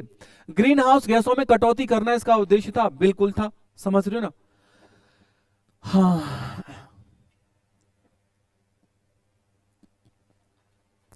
क्योटो प्रोटोकॉल के तहत विकासशील देशों पर बाध्यकारी लक्ष्य थे। 159, क्योटो प्रोटोकॉल का उद्देश्य जलवायु परिवर्तन को रोकना और कार्बन का उत्सर्जन कम करना, यह भी बात है। बी इसका ऑप्शन नंबर 2 क्या कह रहा है, भारत क्योटो प्रोटोकॉल के तहत विकासशील देशों पर बाध्यकारी लक्ष्य नहीं थे। विकासशील की बात कर रहा है, इन पर भी बाध्यकारी लक्ष्य थे, तो ऑप्शन नंबर ये हो जाएगा गलत, यानी 1 और 3 देखो, 1 और 3 इसका राइट आंसर हो जाएगा। 1 और 3 बच्चा इसका क्या हो जाएगा, बोलो, राइट आंसर हो जाएगा। एक प्यारा सा क्वेश्चन, पृथ्वी शिखर सम्मेलन का हुआ था, 1992 में हुआ था, और कहां हुआ था, बोलो। ये हुआ था, बोलो कहां, रियो में, बोलो कहां, रियो डी जेनेरियो, जेनेरियो में। ठीक है, और ये ब्राजील में पड़ता है शहर। तो थैंक यू, धन्यवाद, बहुत प्यारा सा। लेकिन इस बार पहले की अपेक्षा आपका मॉक इजी था। इस बार अगर हम एवरेज स्कोर की बात करेंगे, ओनली हम जीएस की एवरेज स्कोर की बात करेंगे, तो आपका एवरेज स्कोर कितना होना चाहिए, 30, है ना। 30 से और कितने के बीच में, बोलो 35 के बीच में आपका स्कोर जाना चाहिए एवरेज। ठीक है, 30 से और 35 के बीच में। तो okay, thank you, bye bye, take care.